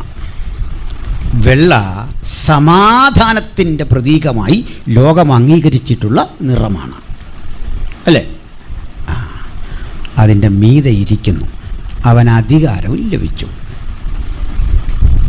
ചില ആൾ പറയുന്നത് ഇതേ കുതിര തന്നെ നിറം മാറി വന്നതാണ് ചുവന്ന കുതിര. തെറ്റ്. വചനം പറയുന്നു മറ്റൊരു കുതിര പുറപ്പെട്ടു. ആർട്ടിക്കിൾ മാറി. അനദർ ഹോസ് ഇങ്ങനെ പറയുന്നുണ്ട്. മറ്റൊരു കുതിര പുറപ്പെട്ടു. ഇനി നമുക്കതിലേക്ക് പോകാം. കാര്യം മനസ്സിലാക്കണം. രണ്ടാം ജീവി വിളിച്ചു. കാളമുഖമുള്ള കെരൂബ് വിളിച്ചു. എങ്ങനെയാ വിളിച്ചത്? വരിക. അപ്പോൾ ഒരു ചുവന്ന കുതിര, അതിന്മീതെ ഒരുത്തൻ ഇരിക്കുന്നു. അവൻ്റെ കയ്യിൽ ഒരു വലിയ വാള്. അവൻ്റെ ജോലി അന്യോന്യം സമാധാനമെടുത്തു കളക. അതാണ് അവൻ്റെ ജോലി. ഇവ രണ്ടും പറഞ്ഞിട്ട് അടുത്തതിലേക്ക് പോകുന്നതാണ് എളുപ്പം. നമ്മുടെ കർത്താവായ യേശു ക്രിസ്തു ജഡം ധരിച്ച് ഇഹലോകത്തിലേക്ക് വന്ന അവിടുത്തെ തിരുപ്പിറവി ഒരു യാദൃച്ഛിക സംഭവം അല്ല. ആണോ? അല്ല. ഇത് വ്യാഖ്യാനിച്ചൊപ്പിക്കുന്നതുമല്ല. യേശുവിൻ്റെ വരവ്, യേശു ജനിച്ചു കഴിഞ്ഞ് നമ്മളെല്ലാം കൂടി കമ്മിറ്റി കൂടി ഒരു കന്യകാജനനമായിരുന്നു നടന്നതെന്ന് പറയുകയോ മരിച്ചു കഴിഞ്ഞ് അതിനെ മഹത്വവൽക്കരിക്കുകയോ ചെയ്യുകയല്ല. ഞാൻ യുക്തിവാദി സുഹൃത്തുക്കളുമായി നടത്തിയൊരു ക്ലബ് ഹൗസ് ചർച്ചയുണ്ട്. അവർ അത്ഭുതപ്പെട്ടു പോകുന്നൊരു പ്രമേയം അവരുടെ മുമ്പിൽ അവതരിപ്പിച്ചു. സുഹൃത്തേ, നിങ്ങൾ ക്രൂശിൽ കരയുന്ന യേശുവിനെ പറ്റി എന്നോട് ചോദിച്ചു. ഈ കരച്ചിൽ ഇങ്ങനെ കരയണമെന്ന് യാദൃച്ഛിക സംഭവമല്ല. യേശു ജനിക്കുന്നതിൻ്റെ 1000 ആണ്ട് മുമ്പ് ഇങ്ങനെ അവൻ കരയണം എന്നെഴുതി വെച്ച തെളിവ് ഞാൻ നിങ്ങൾക്ക് തന്നാൽ അംഗീകരിക്കുമോ? ഇങ്ങനെ അവൻ മരിക്കണമെന്ന് കൃത്യമെഴുതി വെച്ച തെളിവ് തന്നാൽ അംഗീകരിക്കുമോ? തെളിവ് ചരിത്രം അറിയാവുന്ന നിങ്ങളോട് തെളിവ് പറയാം. ഞങ്ങളെ ഇന്നും അംഗീകരിക്കാത്ത, ഞങ്ങളുടെ ക്രിസ്തുവിനെ ദൈവമായി അംഗീകരിക്കാത്ത യഹൂദ സമൂഹത്തിൻ്റെ മതഗ്രന്ഥമായ തോറ എന്ന പഞ്ചഗ്രന്ഥമടക്കം സങ്കീർത്തനങ്ങളടക്കം ഈ പ്രവാചക പുസ്തകങ്ങളടക്കം നിങ്ങൾ പരിശോധിക്കുക. യെശയ്യാവ് സങ്കീർത്തന പുസ്തകത്തിൽ ദാവീദ് പറയുന്നുണ്ട്, യേശു ക്രൂശിൽ കിടന്ന് ആ സംസാരിക്കുന്ന വചനം, എൻ്റെ ദൈവമേ, എൻ്റെ ദൈവമേ, നീ എന്നെ കൈവിട്ടതെന്തെന്ന് 22 സങ്കീർത്തനം എഴുതുന്നത് ഈ സംഭവത്തിനും 1000 ആണ്ട് പിറകിലാണ്. എൻ്റെ അങ്കിക്കായി അവർ ചീട്ടിടുന്നു എന്ന് പറഞ്ഞത് 1000 ആണ്ട് പിന്നിലാണ്. 700-ൽ പരം വർഷങ്ങൾക്കപ്പുറത്താണ് യേശുവിൻ്റെ ദാരുണ അന്ത്യത്തെക്കുറിച്ച് പ്രവാചകൻ പ്രവചിച്ചത്, ഞങ്ങൾ കേൾപ്പിച്ചത് ആർ വിശ്വസിച്ചിരിക്കുന്നു? യഹോവയുടെ ഭുജം ആർക്ക് വെളിപ്പെട്ടിരിക്കുന്നു? അവൻ ഇളയ തൈ പോലെയും വരണ്ട നിലത്തുനിന്ന് വേർമുളയ്ക്കുന്നത് പോലെയും അവന്റെ മുമ്പാകെ വളരും. അവന് രൂപഗുണമില്ല, കോമളത്വമില്ല, കണ്ടാൽ ആഗ്രഹിക്കത്തക്ക സൗന്ദര്യവുമില്ല. അവൻ മനുഷ്യരാൽ അടിക്കപ്പെട്ടും ത്യജിക്കപ്പെട്ടും വ്യസനപാത്രമായും രോഗം ശീലിച്ചവനായിരുന്നു. അവനെ കാണുന്നവർ മുഖം മറച്ചു കളയത്തക്കവണ്ണം അവൻ നിന്ദിതനായിരുന്നുവെന്ന് യെശയ്യാവ് എഴുതി പിടിപ്പിക്കുമ്പോൾ യേശു ജനിച്ചിട്ടില്ല. കാലങ്ങൾ കാലങ്ങൾ കാലങ്ങൾ അല്ലല്ല, നൂറ്റാണ്ടുകൾക്ക് ശേഷമാണ് അരിമനാഥനായ യേശു ഭൂജാതനായത്. അതുകൊണ്ട് യേശുവിന്റെ ശബ്ദം നൂറ്റാണ്ടുകളിലൂടെ ഒഴുകി വന്ന പ്രവാഹമാണ്. ആ പ്രവചനത്തിന്റെ പ്രവാഹത്തിന് തടയിടാൻ ലോകത്തിൽ ഒരു ശക്തിക്കും കഴിയില്ല. അതത്രേ ബൈബിളിന്റെ ഔന്നത്യം, അതത്രേ സുവിശേഷത്തിന്റെ കരുത്ത്, അതത്രേ സുവിശേഷത്തിന്റെ മഹാത്മ്യം. അതുകൊണ്ട് ഈ ക്രൂശിൽ കിടക്കുന്നവന്റെ അന്ത്യനിമിഷങ്ങൾ കണ്ടിട്ട് അഭിമാന പുരസ്സരം ഞങ്ങൾ വിളിച്ചു പറയുക, ഇത് യാദൃച്ഛികമല്ല. യേശുവിന്റെ ജനനം, യേശുവിന്റെ മരണവും യാദൃച്ഛികമല്ല. അതുകൊണ്ട് യേശുവിന്റെ ജനനം എങ്ങനെ ജനിക്കണമെന്ന് കൃത്യം എഴുതി വെച്ചു. കന്യക ഗർഭിണിയായി ഒരു മകനെ പ്രസവിക്കും. ഇത് യെശയ്യാവ് എഴുതി വയ്ക്കുകയും ആ കാര്യം മത്തായി എഴുതി സ്ഥിരീകരിക്കുകയും മാർക്കോസ് അംഗീകരിക്കുകയും പൗലോസ്ലീഹ വീണ്ടും പ്രസംഗിക്കുകയും കാലത്തിന് മറ്റൊരു സാക്ഷ്യപത്രം നൽകാനില്ലാത്ത വിധം കുറ്റമറ്റ യാഥാർത്ഥ്യമായി എൻ്റെയും നിങ്ങളുടെയും കയ്യിൽ ലിഖിത രൂപത്തിൽ ഈ പുസ്തകമുണ്ട്. പക്ഷേ യേശു ജനിക്കും മുമ്പ് ഒന്ന് രണ്ട് കാര്യങ്ങൾ നടന്നു. അത് പൗലോസ് എഴുതി വെച്ചിട്ടുണ്ട്. ഗലാത്യർ 4:4. സിസ്റ്ററെ വായിച്ചു. ഗലാത്യർ 4:4.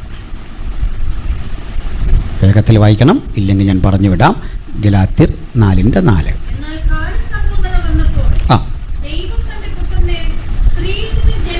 മതി, അത്രയും മതി നമുക്ക്. കാലസമ്പൂർണത വന്നപ്പോൾ ദൈവം തൻ്റെ പുത്രനെ സ്ത്രീയിൽ നിന്നു ജനിച്ചവനായി. മതി. കർത്താവ് ജനിച്ചപ്പോഴാ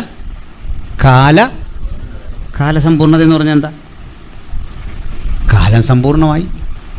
അപ്പോൾ അത് കഴിഞ്ഞ് കാലം ഇല്ലായിരുന്നോ? അപ്പോൾ അതിൻ്റെ അർത്ഥം അറിയണ്ടേ? Fullness of time. അതെന്താ? പറയാം. യേശു എന്തിനാ ലോകത്തിൽ വന്നേ? ലോകം മുഴുവൻ തൻ്റെ സുവിശേഷം എത്തിക്കുവാൻ. പക്ഷെ അത് ഭരമേൽപ്പിച്ചത് ശിഷ്യന്മാരെയാണ്, യേശു നേരിട്ടല്ല. ഇന്നത് നമ്മളെ ഏൽപ്പിച്ചിരിക്കുകയല്ലേ? നിങ്ങൾ ആലോചിച്ച്, പണമില്ലാത്തവൻ, പിറക്കാൻ ഇടമില്ലാത്തവൻ, ജനിക്കാൻ ഗർഭം ധരിക്കാൻ ഒരു ഉദരം കടം വാങ്ങിയവൻ, പിറവി കൊള്ളാൻ വഴിയോരം തിരഞ്ഞെടുത്തവൻ, സഞ്ചരിക്കാൻ കഴുതയെ കടമെടുത്തവൻ, ഭക്ഷണം കഴിക്കാൻ മാളിക മുറി ചോദിച്ചു വാങ്ങിയവൻ. ഇതാണ് യേശു. ഒറ്റ ഭാഷയിലെ യേശു പ്രസംഗിച്ചിട്ടുള്ളൂ. യേശു പല ഭാഷയിൽ സംസാരിച്ചിട്ടുണ്ട്. അതിന് തെളിവൊക്കെ വേണേൽ ഞാൻ തരാം. പക്ഷേ പ്രസംഗിച്ച ഒരു ഭാഷയുള്ളൂ, അരാമിക്ക്. അത് കേൾക്കാൻ ഒരു ചെറിയ സമൂഹമേ ഉള്ളൂ.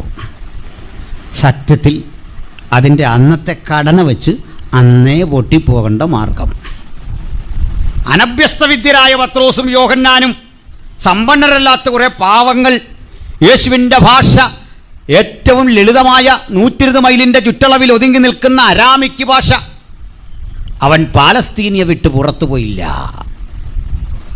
പക്ഷേ പാലസ്തീനിയായുടെ പർവ്വത പ്രദേശങ്ങളിൽ ഉയർന്നു നിന്നുകൊണ്ട് യേശു തൊടുത്തുവിട്ട ആശയ അസ്ത്രങ്ങൾ കാലത്തിൻ്റെ സകല വെല്ലുവിളികളെയും അതിജീവിച്ച് 2000 വർഷമായി ലോകത്തിൻ്റെ 5 വൻകരകളിലും 24 മണിക്കൂറും ഇടതടവില്ലാതെ കേട്ടുകൊണ്ടിരിക്കുന്ന ഒരൊറ്റ ശബ്ദം യേശുവിനെ കുറിച്ചുള്ളതാണ്.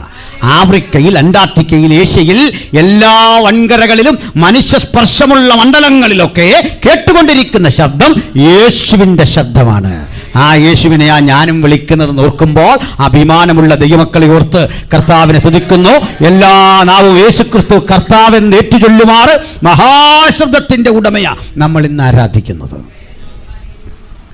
അപ്പോൾ യേശു ജനിക്കും മുമ്പ് ഈ സുവിശേഷം എത്തിക്കാൻ പാകത്തിന് ലോകത്തെ പിതാവ് ഒരുക്കി സജ്ജീകരിച്ചു വച്ചു. എങ്ങനെ പറയാം? യേശു ജനിക്കും മുമ്പ് ഈ ലോകത്തെ ദൈവം കൊടുത്തത് ആദ്യം ഈ ബാബിലോന്യരുടെ കയ്യിലാണ്. അവർ ലോകത്തെ ഭരിച്ചു. ലോകത്തെ എന്ന് പറയുന്നതിനേക്കാൾ യഹൂദ മേഖലയെ ഭരിച്ചു. പ്രബലമായൊരു സാമ്രാജ്യമായിരുന്നു ബാബിലോൺ.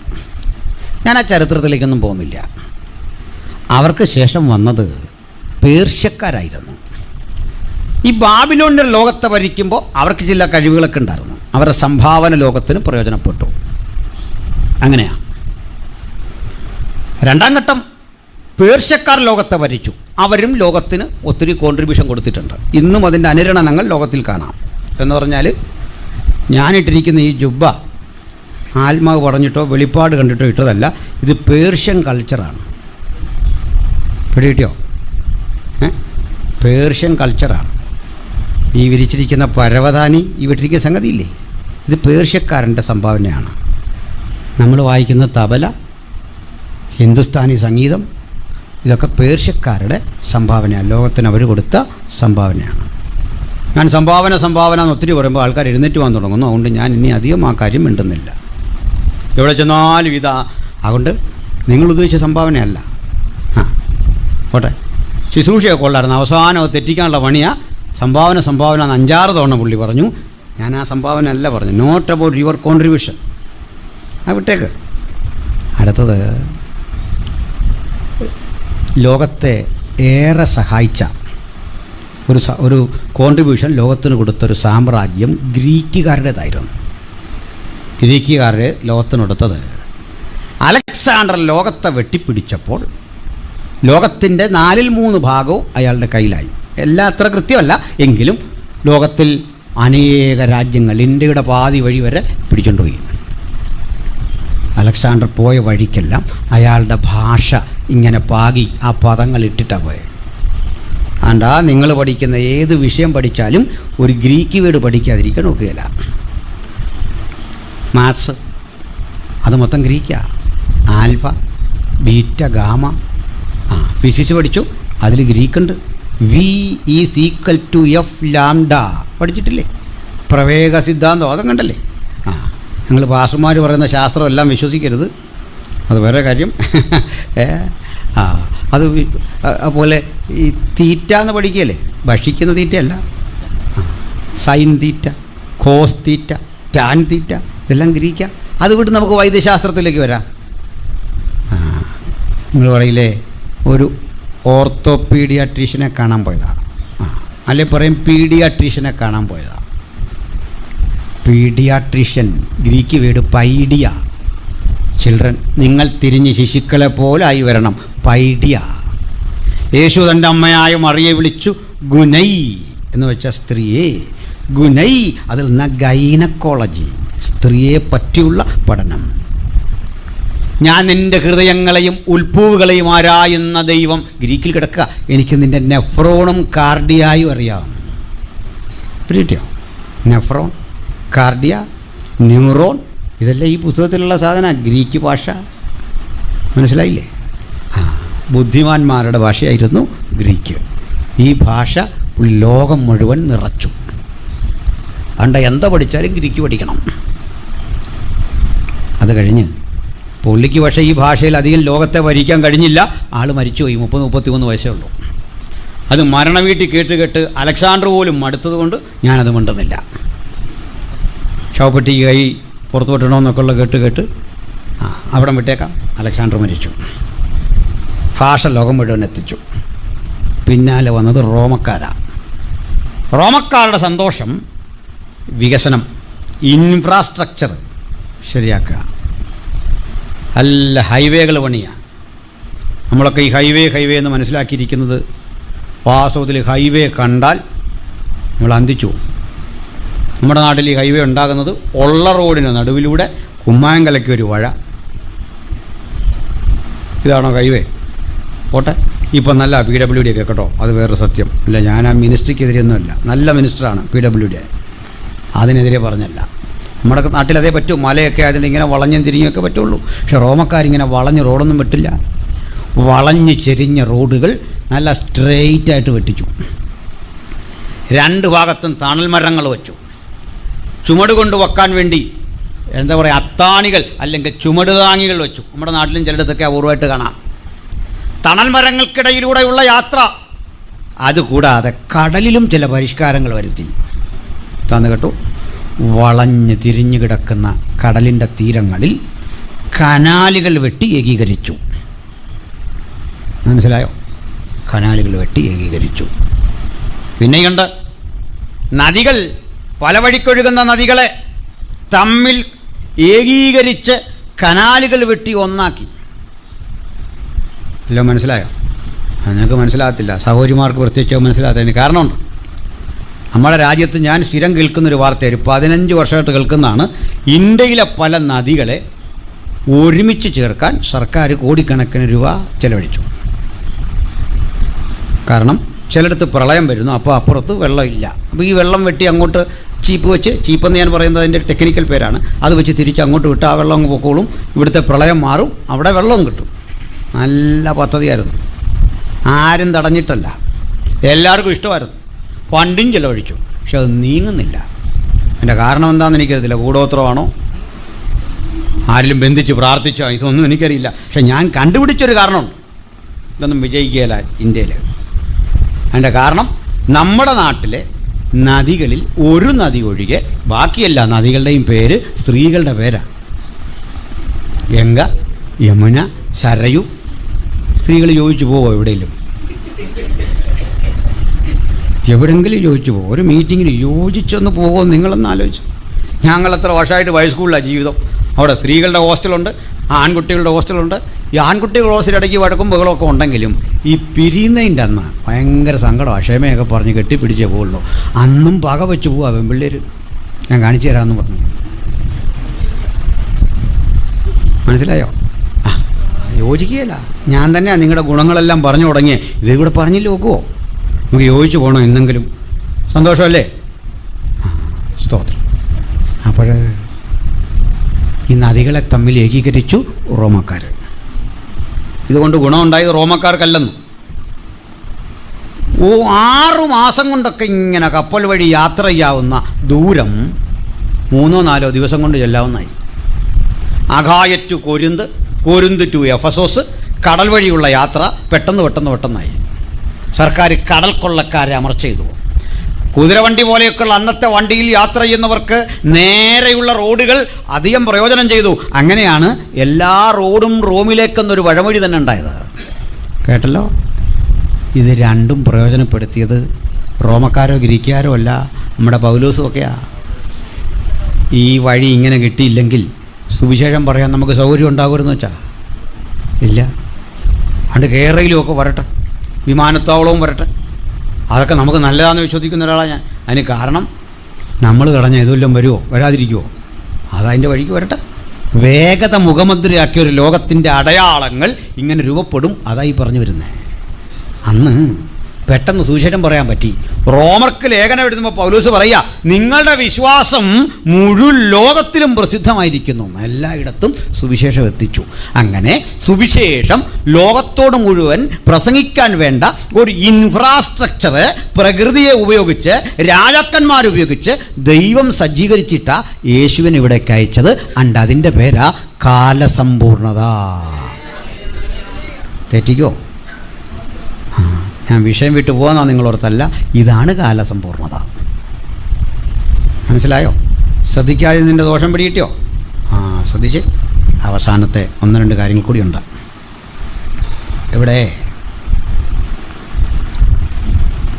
അന്ന് ലോകത്ത് സുവിശേഷം ലോകത്തോട് അറിയിക്കാൻ വേണ്ട സകല സജ്ജീകരണങ്ങളും ദൈവത്താൽ ഒരുക്കി വച്ചിട്ട് യേശുവിനെ കൃപയും സത്യവും നിറഞ്ഞവനായി ലോകത്തിൽ അയച്ചിരിക്കുന്നത് പോലെ നിങ്ങൾ തല ഉയർത്തി സൂക്ഷ്മമായി ലോകത്തിലേക്ക് കണ്ണോടിച്ചാൽ ഒരു കാഴ്ച കാണാം.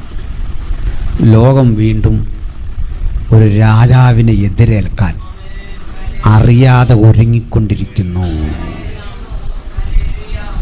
നോക്ക്, ലോകത്തൊന്നാം തരം റോഡുകൾ, റെയിൽവേ, എയർപോർട്ടുകൾ, ഫാസ്റ്റസ്റ്റ് വേ ഓഫ് കമ്മ്യൂണിക്കേഷൻ, ഏറ്റവും വേഗതയേറിയ വാർത്താവിനിമയ സൗകര്യങ്ങൾ, ഏറ്റവും നല്ല റോഡുകൾ, ഏറ്റവും മനോഹരമായ മറ്റ് ഇൻഫ്രാസ്ട്രക്ചർ സൗകര്യങ്ങളെല്ലാം ഒരുക്കിയിരിക്കുന്ന ലോകത്ത് ലോകം ഒരു ഭാഷയ്ക്ക് കീഴിലേക്ക് വരുന്നു.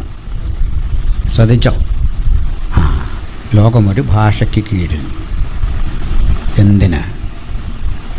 എന്തിനെന്ന് പറയാം? അതിലും വലിയ വിഷയമാണ് നമ്മുടെ പക്കലിരിക്കുന്ന ഈ മൊബൈൽ. ഞാൻ ആദ്യമൊക്കെ കേട്ട, ഞാൻ പണ്ട് മുതലേ ഈ ടെക്നോളജിയോട് മുഖം തിരിച്ച് നിൽക്കുന്ന ഒരാളല്ല. മൊബൈലൊക്കെ ഇറങ്ങിയ കാലം മുതലേ, ഏതാണ്ട് ഇറങ്ങിയ കാലം മുതലൊക്കെ ഉപയോഗിക്കുമായിരുന്നു, ആവശ്യമായിരുന്നു. അന്നൊക്കെ കേട്ടത് എനിക്ക് മൊബൈലില്ല എന്ന് പറഞ്ഞ ആളുകളെയാണ്. പിന്നെ മൊബൈലായി കഴിഞ്ഞാൽ പറഞ്ഞു ആൻഡ്രോയിഡില്ല, ഒരു സാധാ മൊബൈലാണ് ഞാൻ ഉപയോഗിക്കുന്നത്. അത് കഴിഞ്ഞ് ഉപവാസം എടുത്ത് പ്രാർത്ഥിക്കുന്നു പലരും ഇങ്ങനെയുള്ള ആൻഡ്രോയിഡ് ഫോണുകൾ കിട്ടാൻ. പിന്നെ പറയാൻ തുടങ്ങി എനിക്ക് വാട്സാപ്പില്ല, ഫേസ്ബുക്കില്ല, ഇൻസ്റ്റഗ്രാമില്ല, യൂട്യൂബ് എന്താണെന്ന് എനിക്കറിയില്ല. നിങ്ങളൊരു നൂറ്റാണ്ട് പുറകില്ല എന്നർത്ഥം. കാളവണ്ടിയിൽ യാത്ര ചെയ്താൽ ഈ കാലത്തിനൊപ്പം പോകാൻ പറ്റില്ല. Use this facilities, timely technology for timeless truth. സമയാതീതമായ സന്ദേശത്തിൻ്റെ പ്രചരണത്തിന് സമയോചിതമായ ടെക്നോളജി യൂസ് ചെയ്യണം. ഇങ്ങനെ ചെയ്താൽ നമ്മളിവിടെ വന്നേന്ന്. എല്ലാത്തരം കണ്ടുപിടുത്തങ്ങളുടെയും പിന്നിൽ, മനുഷ്യരാശിക്ക് ഗുണം ചെയ്യുന്ന കണ്ടുപിടുത്തങ്ങളുടെ എല്ലാം പിന്നിൽ പ്രാർത്ഥിക്കുന്ന ഒരു ദൈവവൃത്തൻ്റെ ഇടപെടലുണ്ടായിരുന്നു. എൻ്റെ മുമ്പിലിരുന്ന നിരീശ്വരന്മാരായ ആളുകൾ ചർച്ചയ്ക്ക് വന്നപ്പോൾ ഞാൻ ചോദിച്ച ചോദ്യമാണ്, 2000 ആണ്ടായിട്ട് നിങ്ങൾ ലോകത്തിന് കൊടുത്ത സംഭാവന പറയണം, ഞങ്ങൾ ദൈവമക്കൾ കൊടുത്ത സംഭാവനകളെ പറയാം. ലോകത്തിന് വൈദ്യുതി, ഡാമുകളുടെ നിർമ്മാണം, റോഡുകളുടെ നിർമ്മാണം, കൃത്രിമ ശ്വാസം കൊടുക്കുന്ന സൗകര്യം, വൈദ്യശാസ്ത്രം, ഈ മേഖലയിലൊക്കെ തന്നെ പ്രാർത്ഥിച്ച ദൈവവൃത്തന്മാരുടെ ഇടപെടലായിരുന്നു സജീവം. ഗ്രിഗർ മെൻഡൽ ഒരു കത്തോലിക്ക പാതിരിയായിരുന്നെങ്കിൽ ഐസക് ന്യൂട്ടൺ എന്നെയും നിങ്ങളെയും പോലെ വീണ്ടും ജന്മം പ്രാപിച്ച ഒരു വിശ്വാസിയായിരുന്നു. Michael Faraday, Thomas Edison Alva, radio കണ്ടുപിടിച്ച മാർക്കോണി, എത്ര പേരറിയണം? ഇതൊക്കെ കൃത്യം സൺഡേ സർവീസിന് പോയി പ്രാർത്ഥിക്കുന്ന ദൈവത്തിൻ്റെ വൃത്യന്മാരായിരുന്നു. ഇനി നിങ്ങളുടെ ഇങ്ങോട്ട് പറ, മനസ്സിലായില്ലേ? ഞങ്ങളുടെ ക്ലബ് ഹൗസിലൊക്കെ വന്നിട്ട് സയൻറ്റിഫിക് ടെമ്പർ എന്നൊക്കെ പറഞ്ഞു. ഞാൻ പറയും ടെമ്പർ അല്ല, ടിമ്പറാണ് നിങ്ങൾ, സയൻറ്റിഫിക്. ഈ ടിമ്പറൊന്നും വന്നാൽ ഞങ്ങളുടെ തേക്കുകയില്ല. അതിൻ്റെ കാരണം നമ്മൾ ലോകത്തിന് കൊടുത്ത സംഭാവനകളെക്കുറിച്ച് നമുക്ക് നല്ല ബോധ്യമുണ്ട്. പോട്ടെ. അപ്പോൾ ഞാൻ ആ വഴി ഒത്തിരി പോകുന്നില്ല. നിങ്ങൾ സസൂക്ഷ്മം നോക്കിയാൽ ലോകം അതിൻ്റെ വികാസ പരിണാമങ്ങളുടെ അത്യുച്ച കോടിയിലെത്തി നിൽക്കുക നമ്മൾ. ഇനി ഇത് മുമ്പോട്ട് പോകത്തേ ഉള്ളൂ. ആർക്കും ഇതിൻ്റെ സ്വാധീന വലയം വിട്ട് അങ്ങോട്ടും ഇങ്ങോട്ടും പോകാൻ വയ്യ. ലോകം അതിവേഗത്തിൽ പോകുക. ഈ അതിവേഗം പോകുന്ന ലോകത്തൊരു കാഴ്ച ഞാൻ നിങ്ങളെ കാണിച്ചു തരാം. ഇന്നുള്ള ഈ ലോകത്തെ ഇതുപോലാക്കി തീർക്കാൻ പണ്ട് ദൈവം ചെയ്തതുപോലെ 4 ലോകശക്തികളെ ഉപയോഗിച്ചു, അല്ലെ ഉപയോഗിച്ചുകൊണ്ടേയിരിക്കുന്നു. ബാബിലോണിനെ, മീഡോ പേർഷ്യയെ, ഗ്രീസിനെ, റോമയെ ഉപയോഗിച്ചുകൊണ്ട് പൗരാണിക കാലത്തെ അന്നുള്ള രീതിയിൽ ഉൽപ്പാദിപ്പിച്ചെടുക്കാൻ, രൂപീകരിച്ചെടുക്കാൻ പ്രവർത്തിച്ച ദൈവം ഇന്നും അതേവിധം പ്രവർത്തിക്കുന്നു. അവൻ ഇഷ്ടമുള്ളവർക്ക് രാജ്യത്വം കൊടുക്കുന്നു. അങ്ങനെയാ വിശ്വസിക്കണ്ടേ? ഇഷ്ടമുള്ളവർക്ക്. അപ്പോൾ നമുക്ക് അതൊന്ന് പരിശോധിക്കേണ്ടതുണ്ട്. പ്രിയപ്പെട്ടവരെ, ഇഷ്ടമുള്ളവർക്ക് രാജ്യത്വം കൊടുക്കുന്ന ദൈവം ഈ ആധുനിക ലോകത്ത് ഇന്ന് കാണുന്ന അളവിൽ ഈ ലോകത്തെ പരിഷ്കരിക്കാൻ 4 ലോകശക്തികളെ ഉപയോഗിച്ചു. അതാ 1, 2, 3, 4 കുതിര. കുതിര അധികാരമുള്ളവൻ്റെയും യുദ്ധം ചെയ്യുന്നവൻ്റെയും വീര്യത്തിൻ്റെയും ഐതിഹാസികമായ പിടിച്ചെടുക്കലിൻ്റെയും വേഗതയുടെയും പ്രതീകമാണ്. ആ കുതിര. ആ കുതിര പുറത്തിരിക്കുന്നവൻ അധികാരിയാണ്. അവന് കിരീടമുണ്ടെങ്കിൽ അവൻ സാമ്രാജ്യാധിപതിയാണ്. വെള്ളക്കുതിരയെ ഞാൻ കണ്ടു. ലോകത്ത് ഈ വെള്ളക്കുതിര ഇന്ന് കാണുന്ന അളവിലേക്ക് ലോകത്തെ ഉൽപ്പാദിപ്പിക്കാൻ, രൂപീകരിക്കാൻ ഒരു കാലത്ത് പ്രയത്നിച്ച ഇംഗ്ലീഷ് സാമ്രാജ്യത്തിൻ്റെ പ്രതീകമാണ് എന്ന് ഞാൻ പറയും. കാരണം വിളിക്കുന്നത് ഒരു സിംഹമാണ്, വരുന്നത് വെള്ളക്കുതിരയാണ്. വസ്തുതകൾ പഠിക്കുന്നവർക്കൊരു കാര്യം അറിയാം, സിംഹം ഗ്രേറ്റ് ബ്രിട്ടൻ്റെ ചിഹ്നമാണ്. ഗ്രേറ്റ് ബ്രിട്ടൻ്റെ ചിഹ്നം. ഇന്ന് ലോകത്തിലെ ഒന്നാമത്തെ ശക്തി വെള്ളക്കാരനാണ്. ബ്രിട്ടൻ വീക്കായി, പക്ഷേ പകരം ബ്രിട്ടനിൽ നിന്ന് പറഞ്ഞുപോയ ബൈബിളിൻ്റെ ഭാഷയിലെ കഴുകൻ ചിറക് അമേരിക്കയാണ്. കഴുകൻ അമേരിക്കയുടെ ചിഹ്നമാണെന്ന് ഏതൊരാൾക്കും അറിയാം. കൃത്യം ദാനിയേൽ പ്രവചനമായി തുലനം ചെയ്യുമ്പോൾ അതിൻ്റെ കഴുകൻ ചിറക് പറഞ്ഞുപോയി എന്ന് കാണുന്നുണ്ട്. പിൽഗ്രിം ഫാദേഴ്സിൻ്റെ കുടിയേറ്റം അമേരിക്ക രൂപപ്പെടുന്നു, അത് ബ്രിട്ടനിൽ നിന്ന് പറഞ്ഞു പോയതാണ്. അവരുടെ ചിഹ്നം സിംഹം, അവരുടെ ഭാഷ ഇംഗ്ലീഷ്, അവൻ്റെ നിറം വെളുപ്പ്. പാശ്ചാത്യൻ്റെ കൊടിയുടെ നിറം വെളുപ്പ്, മുടിയുടെ നിറം വെളുപ്പ്, അവൻ തന്നെ വെളുപ്പ്. അവനെ വിളിക്കുന്ന പേരാ വൈറ്റ് പവർ. അതാ പാശ്ചാത്യൻ. അവനാ ലോകത്തെ ഭരിച്ച്, അവന് വലിയ അധികാരം അവന് ലഭിച്ചു. അവൻ സന്തോഷത്തിൻ്റെ, സമാധാനത്തിൻ്റെ, സംതൃപ്തിയുടെ പ്രതീകമാണ്. അവനൊരടി അടിച്ചാലും ചിരിച്ചോണ്ട് അടിക്കുന്നത്. അമേരിക്ക നടത്തിയ ഏതെങ്കിലും യുദ്ധം കരഞ്ഞുകൊണ്ടായിരുന്നോ? അല്ല. ബ്രിട്ടൻ അടിക്കുമ്പോഴും സന്തോഷത്തോടാണ്, ചിരിച്ചോണ്ടായി ബോംബിടുന്നില്ല. എത്ര ആളുകൾ അമേരിക്കൻ, റഷ്യൻ, ഈ ഇംഗ്ലീഷ് ആധിപത്യത്തിൽ കൊല ചെയ്യപ്പെട്ടു എന്നൊക്കെ നമുക്കറിയാം. പക്ഷെ അവർക്കൊരു ഗുണമുണ്ടത് പറയാതിരിക്കാൻ തരില്ല. അവരെവിടൊക്കെ ഉന്മൂലനം ചെയ്തോ ആ രാജ്യങ്ങളോടെല്ലാം കരുണ തോന്നി.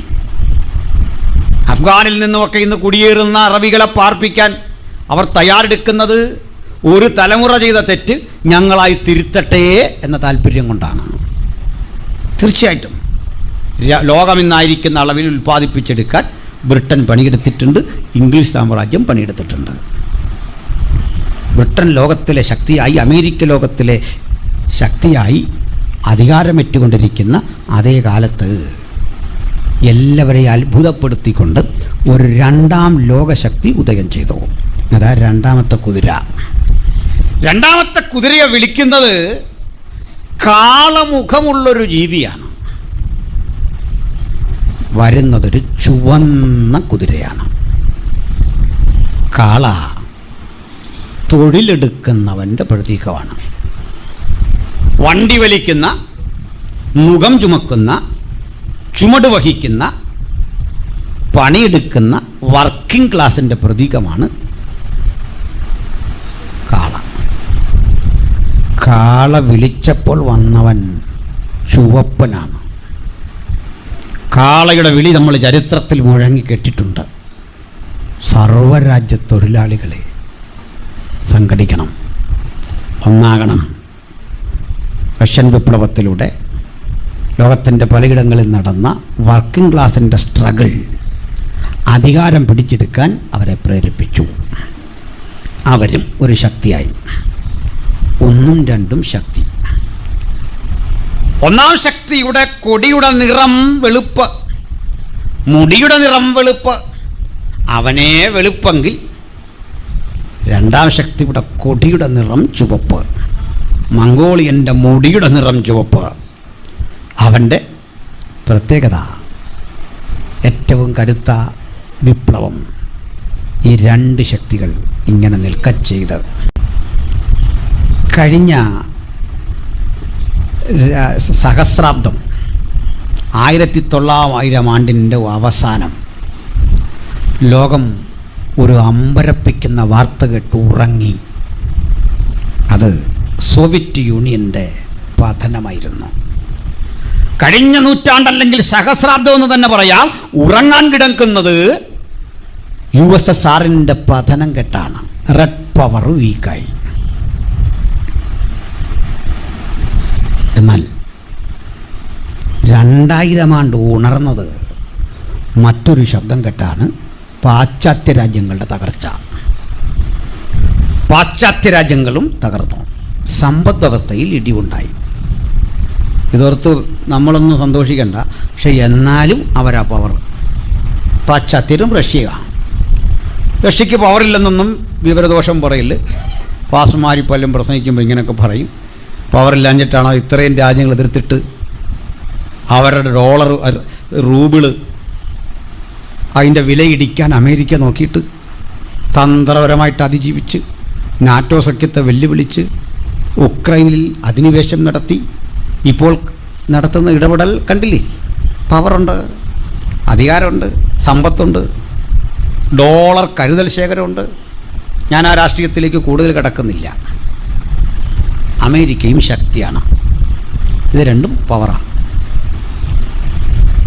ഒന്നും രണ്ടും ശക്തി കഴിഞ്ഞാൽ പിന്നുള്ളവൻ്റെ ശക്തി മൊത്തത്തിലെടുക്കുമ്പോൾ അതിൽ കൊള്ളാവുന്ന ഒരുത്തനും പരിഗണന ഉണ്ട്, അല്ലേ? ഇത് രണ്ടും അല്ലേ പിന്നെ തേർഡ് ഓപ്ഷൻ വേണ്ടേ? മൂന്നാമതൊരുവനാര്?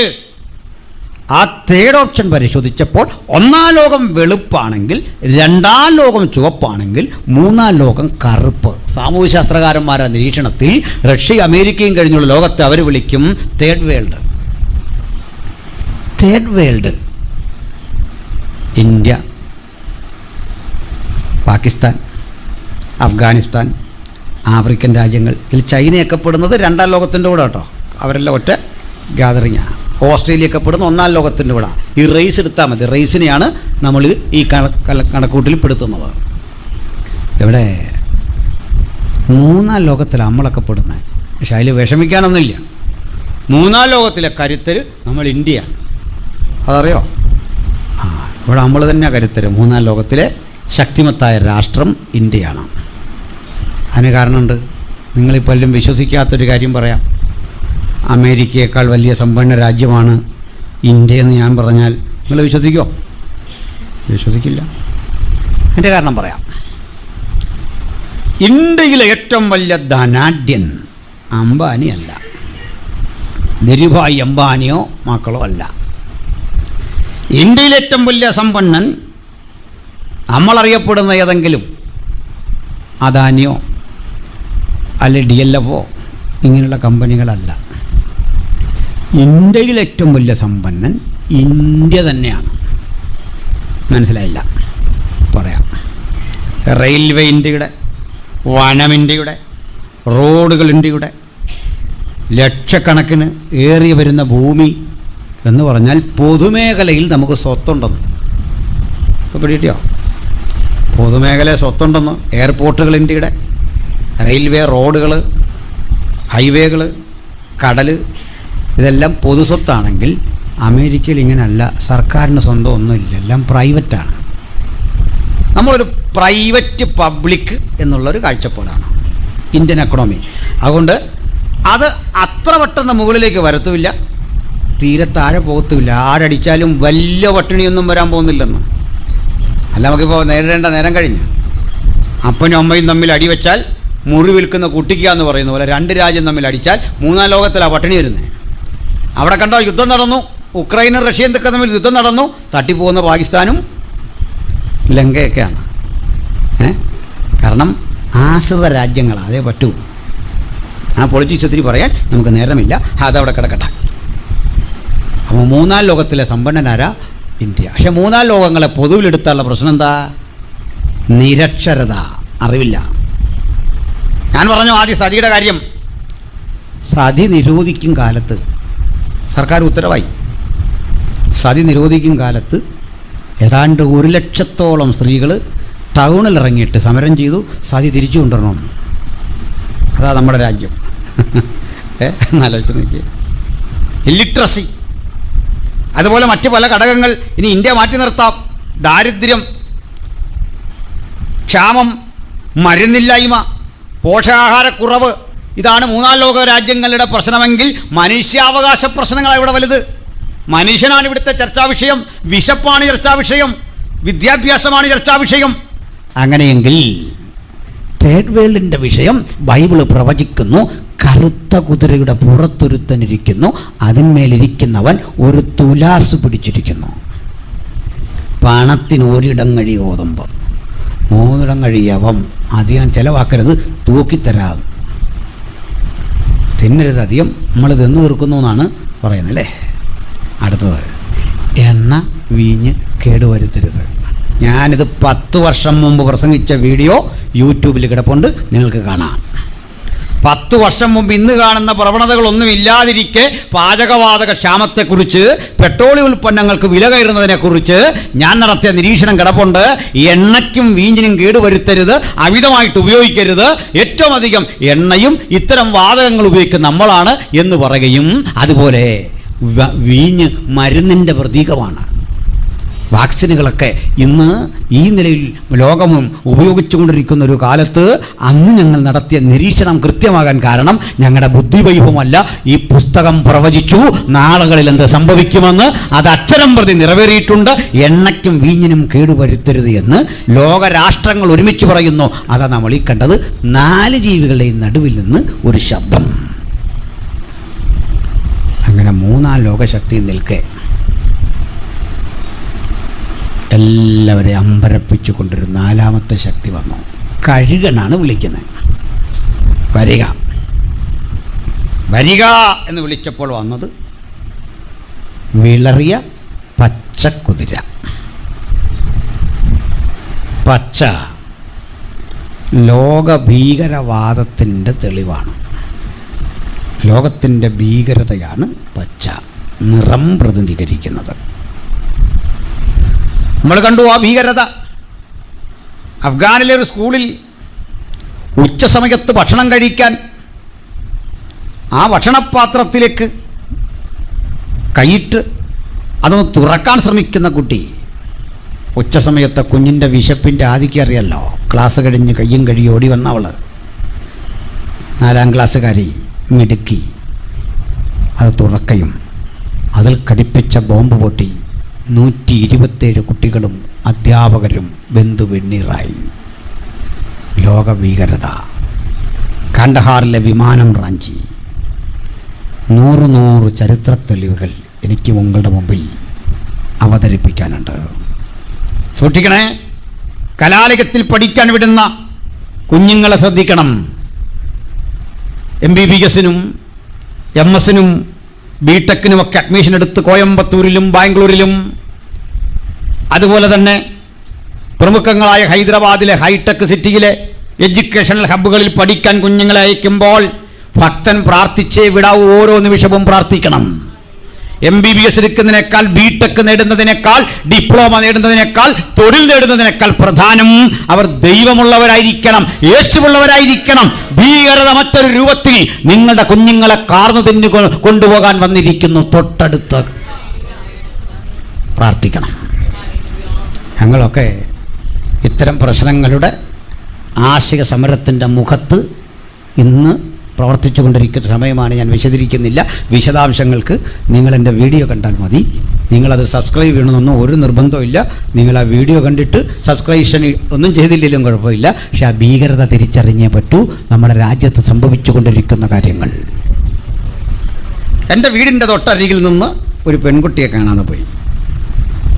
എനിക്ക് ആ കുട്ടിയെക്കുറിച്ച് പറയുമ്പോൾ അവളുടെ പിതാവിനെക്കുറിച്ച് പറയണം. ഞങ്ങളുടെ ഒരു പാസ്റ്റർ എൻ്റെ അടുത്ത് താമസിക്കുന്നത്. ആ പാസ്റ്ററുടെ വൈഫ് പെട്ടെന്ന് ഇഹലോകം വിട്ട് കടന്നുപോയി. ആ സഹോദരിയെ ഹോസ്പിറ്റലിൽ കൊണ്ടുപോയി സകല ചെലവും വഹിച്ച് സ്വന്തം വാഹനത്തിൽ പരിരക്ഷിച്ച ഒരു മാന്യനായ മനുഷ്യൻ. അദ്ദേഹത്തിൻ്റെ മകളെയാണ് നാളുകൾക്കപ്പുറത്ത് കാണാതെ പോയ ജസ്ന. ജസ്ന എവിടെ അറിയില്ല. പരസ്യ രഹസ്യ ചിലർക്കറിയാം. എന്താ ഇവിടെ സംഭവിക്കുന്നത്? ലോകഭീകരതയുടെ നിറം അത് ചിലരെ വേട്ടയാടിക്കൊണ്ടിരിക്കുന്നു. സൂക്ഷിക്കണം. ദൈവത്തിൻ്റെ വചനത്തിൽ പറയുന്നു, ആരാണ് എതിർ ക്രിസ്തു? പുത്രനെ നിഷേധിക്കുന്നവൻ അത്ര എതിർ ക്രിസ്തു. കുഞ്ഞെ കലാലയത്തിൽ ചൊല്ലുമ്പോൾ നിന്നോട് ആദ്യം ചോദിക്കും, ദൈവത്തിന് പുത്രനുണ്ടാകോ? ദൈവം കല്യാണം കഴിച്ചിട്ടുണ്ടോ? ഈ ചോദ്യമാണ്. മറുപടി പറയണം, ദൈവത്തിന് പുത്രനുണ്ടാകുന്ന മോശപ്പെട്ട കാര്യമല്ല. ദൈവത്തിന് പുത്രനോ പുത്രിയോ ഉണ്ടാകട്ടെ, പക്ഷെ അത് മാനുഷിക ബന്ധം പോലെയല്ല. ദൈവത്തിന് പുത്രനുണ്ടാകാൻ അവൻ കൽപ്പിച്ചാൽ മതി, പുത്രനുണ്ടാകും. പുത്രനുണ്ടാകുന്ന മോശപ്പെട്ട കാര്യമല്ലെന്ന് തെളിവാ. നമുക്കുണ്ടായ പുത്രനെ കുറിച്ച് നോക്കാം. അവനൊപ്പം പറയാൻ ഒരാളുമില്ലെന്ന് പറയത്തക്ക വിധത്തിൽ നിസ്തുല്യനായവനെ ഉലകത്തിന്റെ മുമ്പിൽ പ്രദർശിപ്പിച്ചിട്ടാ ഇങ്ങനൊരു പുത്രനെ കുറിച്ച് ഞങ്ങൾ പറയുന്നത്. അതുകൊണ്ട് യോഹന്നാന്റെ 2-ാം ലേഖനത്തിൽ പറയുക, പുത്രനെ നിഷേധിക്കുന്നവന് പിതാവില്ല, പുത്രനെയും പിതാവിനെയും നിഷേധിക്കുന്നവൻ എതിർ ക്രിസ്തുവാകുന്നു. ഈ എതിർ ക്രിസ്തുവിന്റെ ആ രൂപരേഖ നമ്മുടെ മുമ്പിൽ തെളിഞ്ഞു വന്നിരിക്കുന്നു. കുഞ്ഞുങ്ങൾ സൂക്ഷിക്കണം, വചനം പഠിക്കണം. വേദാധ്യാപകർ കുഞ്ഞുങ്ങളെ വചനം പഠിപ്പിക്കണം. ത്രിയേക ദൈവത്വത്തെക്കുറിച്ച് സംശയം ചോദിച്ചരികിൽ വരും. ചില ചോദ്യത്തിനൊന്നും നിങ്ങൾക്ക് ഉത്തരമില്ലെങ്കിൽ പറയണം, ഞാൻ ബൈബിൾ പണ്ഡിതയല്ല, ഞാനിതൊന്നും ആഴത്തിൽ പഠിച്ചിട്ടുള്ള ഒരാളല്ല, പക്ഷെ ഒന്നെനിക്കറിയാം, ആ കുരുടൻ പറഞ്ഞതുപോലെ അവൻ എങ്ങനെ ഉള്ളവനെന്നൊന്നും എനിക്കറിയില്ല, പക്ഷെ അവൻ എന്നെ തൊട്ടു, അവൻ എന്നെ സുഖപ്പെടുത്തി, അവൻ എന്നെ അനുഗ്രഹിച്ചു. ആത്മനിറവുള്ള ഓരോ കുഞ്ഞുങ്ങളും ഇത്തരം സ്ഥലങ്ങളിൽ ചെന്നിട്ട് പറയണം, എനിക്ക് തൃത്വമോ യേശുവിൻ്റെ ദൈവത്വമോ ബൈബിളിലെ പാണ്ഡിത്യമോ ഒന്നും പറഞ്ഞറിയിക്കാൻ അറിയില്ല, പക്ഷെ ഞാനെന്നറിയുന്നു യഹോവ നല്ലവൻ എന്ന് ഞാൻ രുചിച്ചറിഞ്ഞവന്റെ തലമുറയാ. ഈ ദൈവത്തെ വിട്ട്, ഈ മാർഗം വിട്ട് നീ എന്ത് വാഗ്ദത്തം ചെയ്താലും ആ വഴി വരാൻ കഴിയാത്ത വിധത്തിൽ സ്നേഹത്തിന്റെ ചങ്ങലക്കെട്ടിൽ എന്നെ പിടിച്ചു നിർത്തിയിരിക്കുന്ന ഒരു ദൈവ സാന്നിധ്യമുണ്ട്. അത് വിട്ടുവരാൻ എനിക്ക് സാധിക്കില്ല. അത് ഉറപ്പോടെ പറയണം. സ്റ്റെതസ്കോപ്പും തോളിൽ തൂക്കി നൂറുകണക്കിന് ആളുകളെ, ആയിരക്കണക്കിന് ആളുകളെ പരിചരിക്കേണ്ട പല കുഞ്ഞുങ്ങളും വിശ്വാസം വിട്ട് പ്രത്യേക വേഷവിധാനങ്ങൾ ധരിച്ച് അഫ്ഗാന്റെ മണ്ണിലൂടെ അലയുന്നുണ്ട് മലയാളികൾ. അനേക ജയിലറുകൾ കിടപ്പുണ്ട് തിരിച്ചു വരാനാവാതെ. സ്നേഹം നടിച്ച് ഇത് കേവലം ഒരു പ്രണയത്തിൻ്റെ വിഷയമാണെന്ന് ലഘൂകരിച്ചു കാട്ടി നിങ്ങളെ അപകരിച്ചു കൊണ്ടുപോകാൻ ശ്രമിക്കുമ്പോൾ ഒരു നിത്യതയെക്കുറിച്ചുള്ള വിചാരം വരട്ടെ. അതിപ്രഭാതത്തിൽ ഉണരുമ്പോൾ വാഴ്ത്തുക നീ മനമേ പാടി നിന്നെ ഉണർത്തിയ അപ്പനെയും അമ്മയെ ഓർമ്മ വരട്ടെ.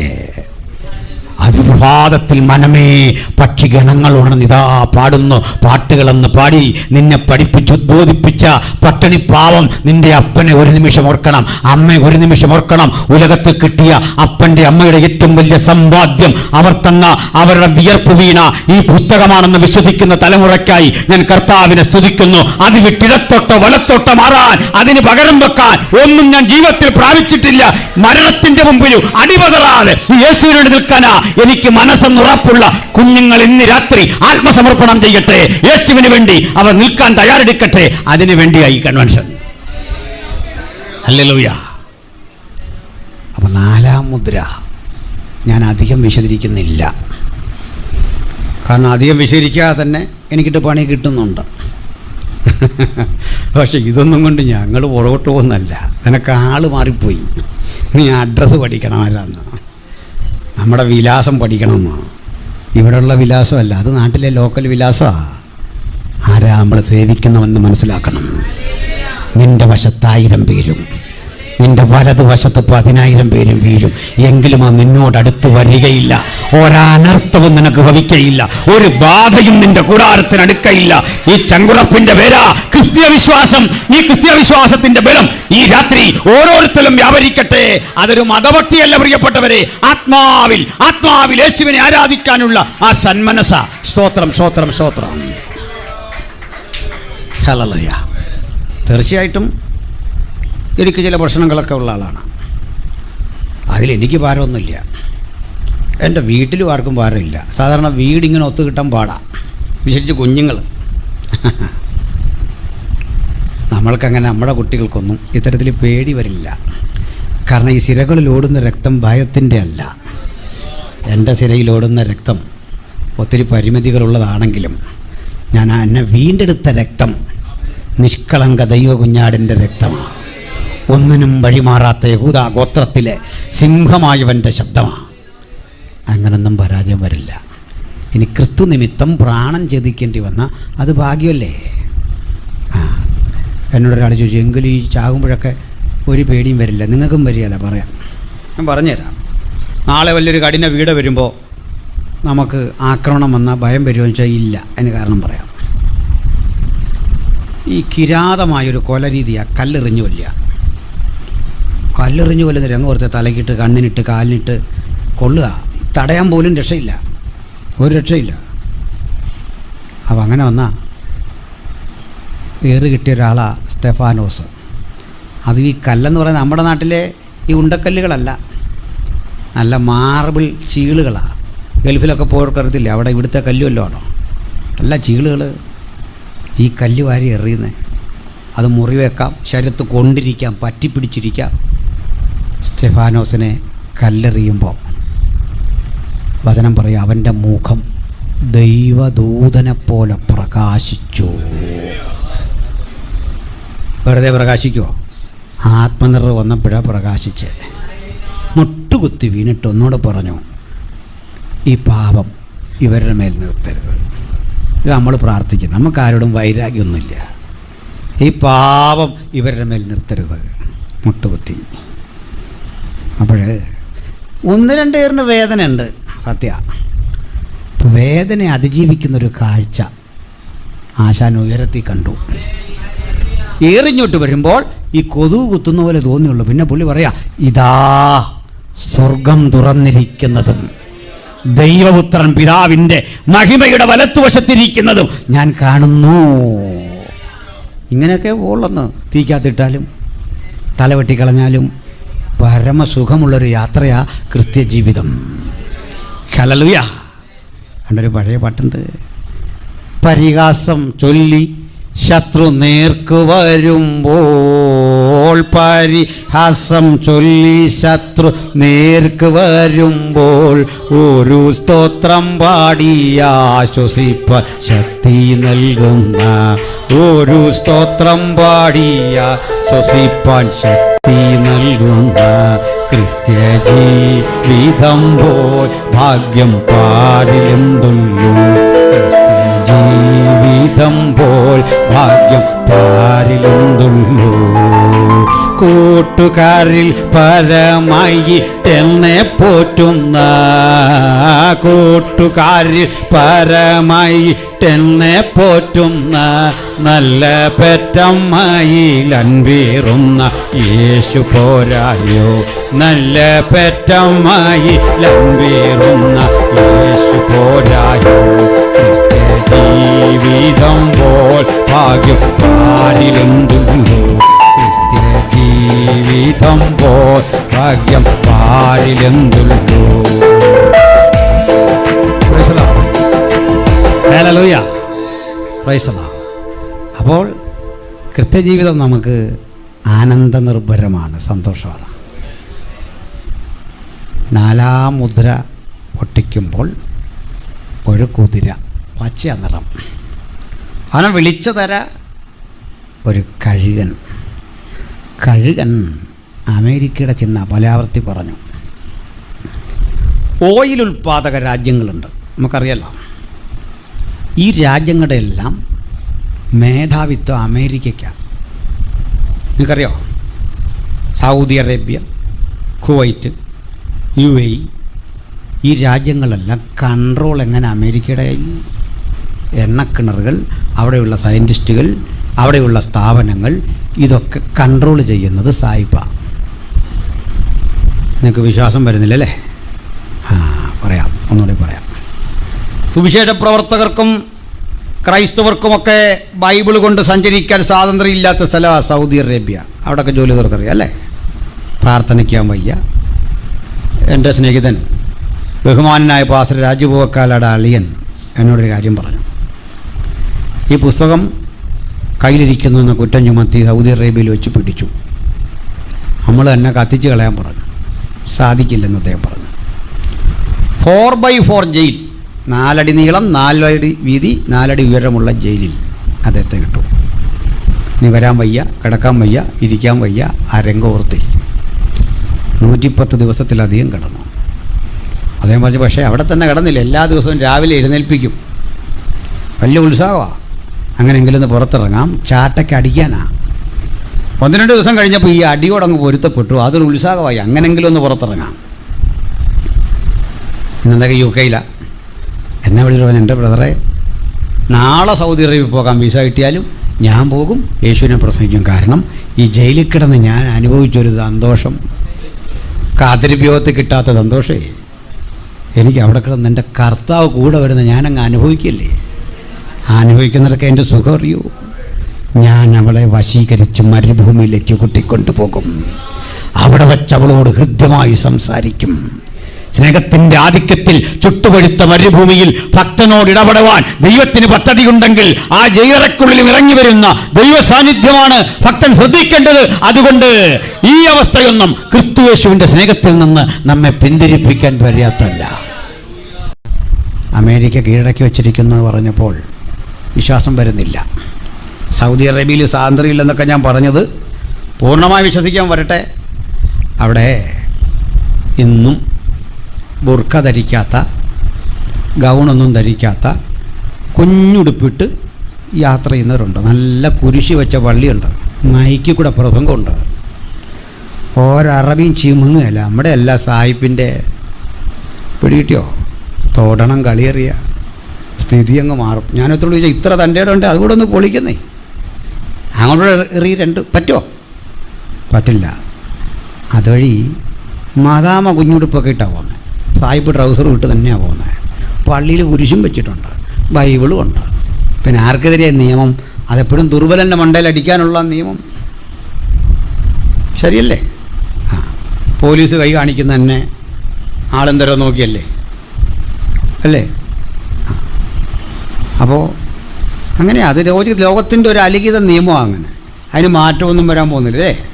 ആ, കാലഹരണപ്പെട്ടൊരു വണ്ടിയും കൊണ്ടാണ് പോലീസ് വന്ന് നമുക്ക് ഇൻഷുറൻസ് ഉണ്ടോ എന്ന് തിരക്കുന്നത്. മനസ്സിലാക്കിക്കോണം. ഞാനിവരുടെ ഈ പോക്ക് കൊണ്ട് പ്രാർത്ഥിച്ചിട്ടുണ്ട്, ദൈവം ഇവർക്കൊരു അപകടവും പറ്റരുതേ. അതുകൊണ്ട് വന്നിട്ടാണ് നമ്മുടെ ലൈഫിനെക്കുറിച്ച് ക്ലാസ് എടുക്കുന്നത്. ഓർത്ത് നോക്കണം. ഈ ഇടയ്ക്ക് ഒരു പോലീസ് എന്നെ പിടിച്ചു. ഞാൻ തെറ്റിയതല്ല, കാരണം സീറ്റ് ബെൽറ്റ് ഇട്ടിട്ടില്ല. എന്നെ പുള്ളി ഒത്തിരി നേരം ക്ലാസ് എടുത്തു. ഞാൻ പൈസ ഒക്കെ അടച്ചു. ഞാൻ ചോദിച്ചു, സാറ് ഈ ക്യാപ്പ് വെക്കണം നിയമമില്ലേ? സാറിൻ്റെ പൈസ ഇവിടെ തരാം. സാറ് നിയമം ലംഘിച്ചു. ഇതാ പിടിച്ചു. ഇവിടെ എല്ലാവരും നിയമം പാലിക്കണം. പിടിച്ചോളാൻ പറഞ്ഞു. ഞാൻ ക്യാപ്പ് വെപ്പിച്ചിട്ടാണ് പിന്നെ വിട്ടവിടുന്നു. ഇത് വെക്കാൻ പറഞ്ഞു ആദ്യം. നിങ്ങളിത് വെക്കണം, റൂള് നമുക്കെല്ലാം ഒരുപോലെ വെക്കാൻ പറഞ്ഞു. ഞാൻ തന്നെയല്ല, അപ്പോൾ കുറേ പിള്ളേരെല്ലാം അവിടെ കൂടി സാറ് ക്യാപ്പ് വെക്കാൻ പറഞ്ഞു. നിങ്ങളൊന്നും ഇങ്ങനെ ചെയ്ത് കളയരുത്. ഇതിൽ പ്രത്യേക വികാരത്തിൽ ചെയ്തു പോയതാണ്. ആകെ 1500 രൂപയുള്ളൂ കയ്യിൽ, അതേലും മേടിച്ചുകൊണ്ട് പോയി. അന്നേരം പറ്റിയൊരു പ്രശ്നമായത്. പാല് മേടിക്കാൻ പോയ വഴിയാണ്. അപ്പോഴാണ് ഞാൻ ഓർത്തത് നമ്മളെപ്പോലെ ഒരാളായതുകൊണ്ട് പുള്ളിയൊന്നും ചെയ്തില്ല. എങ്ങനെ ശപിച്ചില്ല. അങ്ങനെയാണ് ഈ എത്ര ആളുകളുടെ ശാപം ഈ മനുഷ്യന്, ഈ പാവം മനുഷ്യന് കിട്ടിക്കാണും. പോട്ടെ, അത് വിട്. ആ, അപ്പോൾ വിടാം. നമുക്ക് നമ്മുടെ വിഷയത്തിലേക്ക് വരാം. പോലീസുകാരെങ്കിലും ഉണ്ടേ കൈകാര്യം ചെയ്യരുത്. ആ, പോട്ടെ, ക്ഷമിക്കുകയും ചെയ്തേക്ക്, വിട്ടേക്ക്, ആ വിഷയം വിടും. അങ്ങനെ ഞങ്ങൾ ഈ ഉദാഹരണമൊക്കെ ഉഗാണ്ടയിലേ പറയുന്നത്, നിങ്ങളെ പറയാതിരിക്കാൻ വേണ്ടിയാണ്, ദൂരത്തെ ഉദാഹരണം. അപ്പോൾ നമുക്ക് വിഷയത്തിലേക്ക് വന്ന് നിർത്താം. ഈ പച്ചക്കുതിര ഭീകരമാണ്. ഈ പച്ച ഭീകരതയല്ലാതെ അവർക്ക് ചിന്തിക്കാൻ പറ്റില്ല. ഒന്നാമത് വിദ്യാഭ്യാസം ഉണ്ടായില്ല, അറിവില്ലാത്തൊരു പശ്ചാത്തലത്തിലൂടെ വന്നത്, നിരക്ഷരത. അങ്ങനെയുള്ള ഘട്ടത്തിൽ ഈ രാജ്യങ്ങളുടെ ഭീകരത തിരിച്ചറിഞ്ഞ് ഈ രാജ്യങ്ങളെ അടിച്ചമർത്തി ഒതുക്കിയത് അമേരിക്കയാണ്. കുവൈറ്റിനെ, അതുപോലെ സൗദി അറേബ്യയെ, UAE കൺട്രോൾ ചെയ്തു. ഇങ്ങനെ അടിച്ചൊതുക്കി പച്ചയുടെ വീര്യം കെടുത്തിയത് അമേരിക്കയാണ്. ഭീകരതയ്ക്കെതിരെ വീര്യം കെടുത്തിയത് അമേരിക്കയാണ് അല്ലേ? അങ്ങനെ പച്ച വിളറി മഞ്ഞ പോലായി. പിടികിട്ടിയോ? ആ, പക്ഷേ സന്തോഷിക്കാൻ വരട്ടെ. ഈ അടിച്ചൊതുക്കി വച്ചിരിക്കുന്ന ഏത് അച്ചടക്കവും അല്പം കഴിയുമ്പോൾ പൊട്ടിത്തെറിക്കും. ശരിയാണോ? ആ, അതിൻ്റെ തെളിവായി സ്കൂളിൽ പഠിക്കുന്ന കുഞ്ഞുങ്ങളെ, LKGയുടെ പിള്ളേരെ, UKG 1ാം ക്ലാസ്സുകാരെയൊക്കെ അനങ്ങരുത്, മിണ്ടരുത്, ചിരിക്കരുത്, കരയരുത്, ഇങ്ങനെ പറഞ്ഞ് ആ ക്ലാസ്സിൽ ഇരുന്ന പാവങ്ങൾ ഇങ്ങനെ ഇരിക്കുക. പക്ഷേ നിങ്ങളൊരു കാര്യം ശ്രദ്ധിച്ചിട്ട്, എല്ലാ സ്കൂളിലും ഏറ്റവും അച്ചടക്കമുള്ള സ്കൂളെന്ന് ബോർഡ് എഴുതി വെച്ചാലും ഒരു കാര്യം ശ്രദ്ധിക്കണം, ലാസ്റ്റ് ഒരു കൂട്ടവല്ലുണ്ട്. ഈ കൂട്ടവല്ലടിക്കുമ്പോൾ നിങ്ങൾ കൂവിക്കൊണ്ടാണ് എഴുന്നേക്കുന്നത്. അവർ കൂവിയത് ആരെയാ? ടീച്ചറിനെ, മാതാപിതാക്കളെ, വിദ്യാഭ്യാസ വകുപ്പിനെ, ശിവൻകുട്ടി മന്ത്രിയെ, എല്ലാവരെയും കൂടെ കൂട്ടി ഒരു കൂവിച്ച പഴയ മന്ത്രിയെ. അതിൻ്റെ സകല വൈരാഗ്യം തീർത്ത ആ കൊച്ചു കൂവിക്കൊണ്ടൊരോട്ടം. ആണും പെണ്ണും ഒന്നും ഈ കാര്യത്തിൽ വ്യത്യാസമില്ല. അതിൻ്റെ മുഴുവൻ പ്രതിഷേധവും ആ കൂവിച്ചയിലുണ്ട്. ആ സ്കൂളേ തീർന്ന്. അതാണ് ഇത് അടിച്ചൊതുക്കി വെച്ച സകല അച്ചടക്കവും ഇങ്ങനെയാണെന്നാണ് പറഞ്ഞത്. അത് പൊട്ടിത്തെറിക്കും. പിടികിട്ടിയാ? ആ, അല്ലോ, ഞാൻ എന്നും പകലൊരു വീഡിയോ ചെയ്തിട്ടപ്പോൾ പറഞ്ഞു, ഇത്തരം കക്ഷികൾക്ക് പോലീസിനെ പേടിയില്ല, പട്ടാളത്തെ പേടിയില്ല, തൂക്കുമരത്തെ പേടിയില്ല, നിയമത്തെ പേടിയില്ല, രാജ്യ നിയമങ്ങളെ പേടിയില്ല, ആയുധത്തെ പേടിയില്ല, കത്തിയെ, കടാരയെ, ബോംബിനെ പേടിയില്ല. പൊട്ടിത്തെറിക്കണം, ഇതാ അവരുടെ ആഗ്രഹം. പേടിയുള്ള ഒരൊറ്റ കാര്യമുള്ളൂ, ഒറ്റ കാര്യം. ഇവർ പേടിക്കുന്ന ഒറ്റ കാര്യമുള്ളൂ, അത് ഞങ്ങളുടെ കീശയിൽ ധാരാളമുണ്ട്, പൈസയില്ല. അവർ പേടിക്കുന്ന ഒരൊറ്റ കാര്യം ആശയമാണ്. ആശയയുദ്ധത്തിൽ വേണ്ട കരുത്ത് നിനക്കില്ല, നീ തലകുത്തിന്ന് കിട്ടത്തുമില്ല. അത് ഞങ്ങളുടെ കയ്യിൽ വേണ്ടുവോളമുണ്ട്. അത് ഈ പുസ്തകം തന്നാ ഞങ്ങൾക്ക്. സ്തോത്രം. ഹല്ലേലൂയ. ദൈവത്വം, മനുഷ്യത്വം, നിത്യത, ന്യായവിധി, വീണ്ടും വരവ്, ചുരുക്കത്തിൽ മനുഷ്യരാശിയെ സംബന്ധിച്ചുള്ള ഏറ്റവും മഹത്തരമായ സമാധാനപൂർണമായ ഒരു ലോകത്തിന്റെ സിദ്ധാന്തം ഉലകത്തിന് കൊടുക്കാൻ ആവോളം ഈ ആവനാഴിയിലുണ്ട്. അതിൻ്റെ മുമ്പിൽ പിടിച്ചു നിൽക്കാൻ ഈ ശക്തിക്ക് കഴിയില്ല. അതിന് പകരമാ ഈ വാളെടുക്കുന്നത്, ആയുധം എടുക്കുന്നത്. ഇവൻ ഭൂമിയുടെ കാലംശത്തെ തീർക്കുന്നു. കണ്ടല്ലോ, കാലംശത്തെ. ഞങ്ങൾ നോക്കിയിരുന്നു ഒരു 10 കൊല്ലത്തിനുള്ളിൽ പാശ്ചാത്യ രാജ്യങ്ങൾക്ക് സംഭവിക്കാൻ പോകുന്ന അബദ്ധം, അഭയാർത്ഥികൾ രൂപത്തിൽ അവിടെ ചെന്നുപെട്ടവരിലൂടെ സംഭവിക്കാൻ പോകുന്ന പരാജയം നിങ്ങൾ കണ്ടോണം. ഒന്ന് കുറിച്ചിട്ടോ. 10 വർഷം മുമ്പ് IM-ൽ പറഞ്ഞ ക്ലാസ് എഴുതിയെടുത്തവരുണ്ട്, റെക്കോർഡ് ചെയ്തവരുണ്ട്, യൂട്യൂബിലുണ്ട്. കണ്ടാൽ മതി. അവിടെ നിൽക്കട്ടെ. വേറൊരു കാര്യം അതിലും വലുത്, ശേഷം മനുഷ്യർക്ക് അവർ കൊല്ലാതെ വിട്ട ആളുകൾക്ക് ഭൂമിയിലെ കാട്ടുമൃഗങ്ങളെ കൊണ്ട് ദോഷം വന്നു. ഇത് ഞാൻ പറഞ്ഞ, ഞാനന്ന് കാട്ടുമൃഗം എന്നൊക്കെ പറയുമ്പോൾ ഇവർക്ക് ഭയങ്കര അംഗീകരിക്കാൻ പാടായിരുന്നു. കാട്ടുമൃഗം വേണ്ട, നമ്മുടെ നാടൻ പട്ടി മുതൽ കാണിക്കുന്ന പ്രപഞ്ചം കണ്ടോ. പക്ഷേ അപ്പോൾ ഞങ്ങളുടെ അവിടെ ഒരു പൊതുയോഗം വിളിച്ചു. പട്ടികൾ, കാട്ടുപന്നി, മറ്റ് ജീവജാലങ്ങളെല്ലാം കൃഷി നശിപ്പിക്കുന്നു, പട്ടികൾ മനുഷ്യനെ ഉപദ്രവിക്കുന്നു. അകപ്പാടെ പ്രശ്നം. അന്ന് ഞങ്ങളുടെ MLA PC ജോർജാണ്. അവിടെ ഒരു സമാധാന ചർച്ചയ്ക്കകത്ത് പറഞ്ഞു, ഫോറസ്റ്റിലെ ആളുകൾ വന്നിട്ടുണ്ട്, അവരുടെ പ്രതിനിധി എഴുന്നേറ്റൊന്ന് ക്ലാസ്സും എല്ലാം എടുത്തു കഴിഞ്ഞു. പറഞ്ഞു, മനേകാ ഗാന്ധി പറഞ്ഞിട്ടുണ്ട്, ബാവ ആംഡെ പറഞ്ഞിട്ടുണ്ട്, ഏതാണ്ടെല്ലാം ചരിത്രം പറഞ്ഞിട്ട് പറഞ്ഞു, പന്നിയെ കൊല്ലരുത്, പട്ടിയെ കൊല്ലരുത്.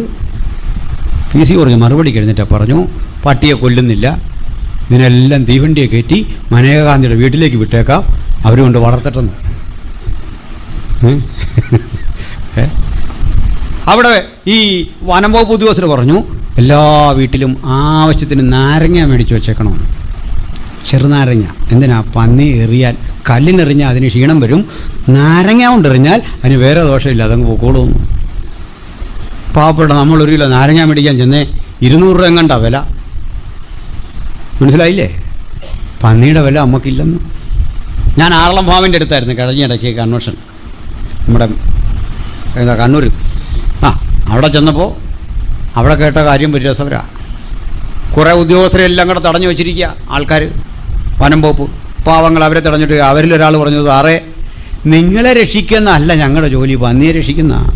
നിങ്ങളെ രക്ഷിക്കേണ്ട പോലീസ് അങ്ങോട്ടില്ല. ഞങ്ങൾ പന്നിയെ, പട്ടിയെ, കാക്കയൊക്കെ രക്ഷിക്കാൻ വേണ്ടി വനം. മനസ്സിലായില്ലേ? അവരെ തടഞ്ഞിട്ട് കാര്യമില്ല. ആര് തടഞ്ഞാലും രക്ഷയില്ല. മനസ്സിലായോ? നമ്മുടെ സർക്കാർ പട്ടിക്ക് ആഹാരം കൊടുത്ത് കണ്ടോ? അന്നേരം ഒരാൾ പ്രസംഗിച്ച് പട്ടിക്ക് ആഹാരം കൊടുത്ത് കാര്യം പറയാം, പട്ടിക്ക് ഓട്ടുണ്ടോയെന്ന് ഓർത്തല്ല ഞങ്ങളിത് ചെയ്തതെന്ന്.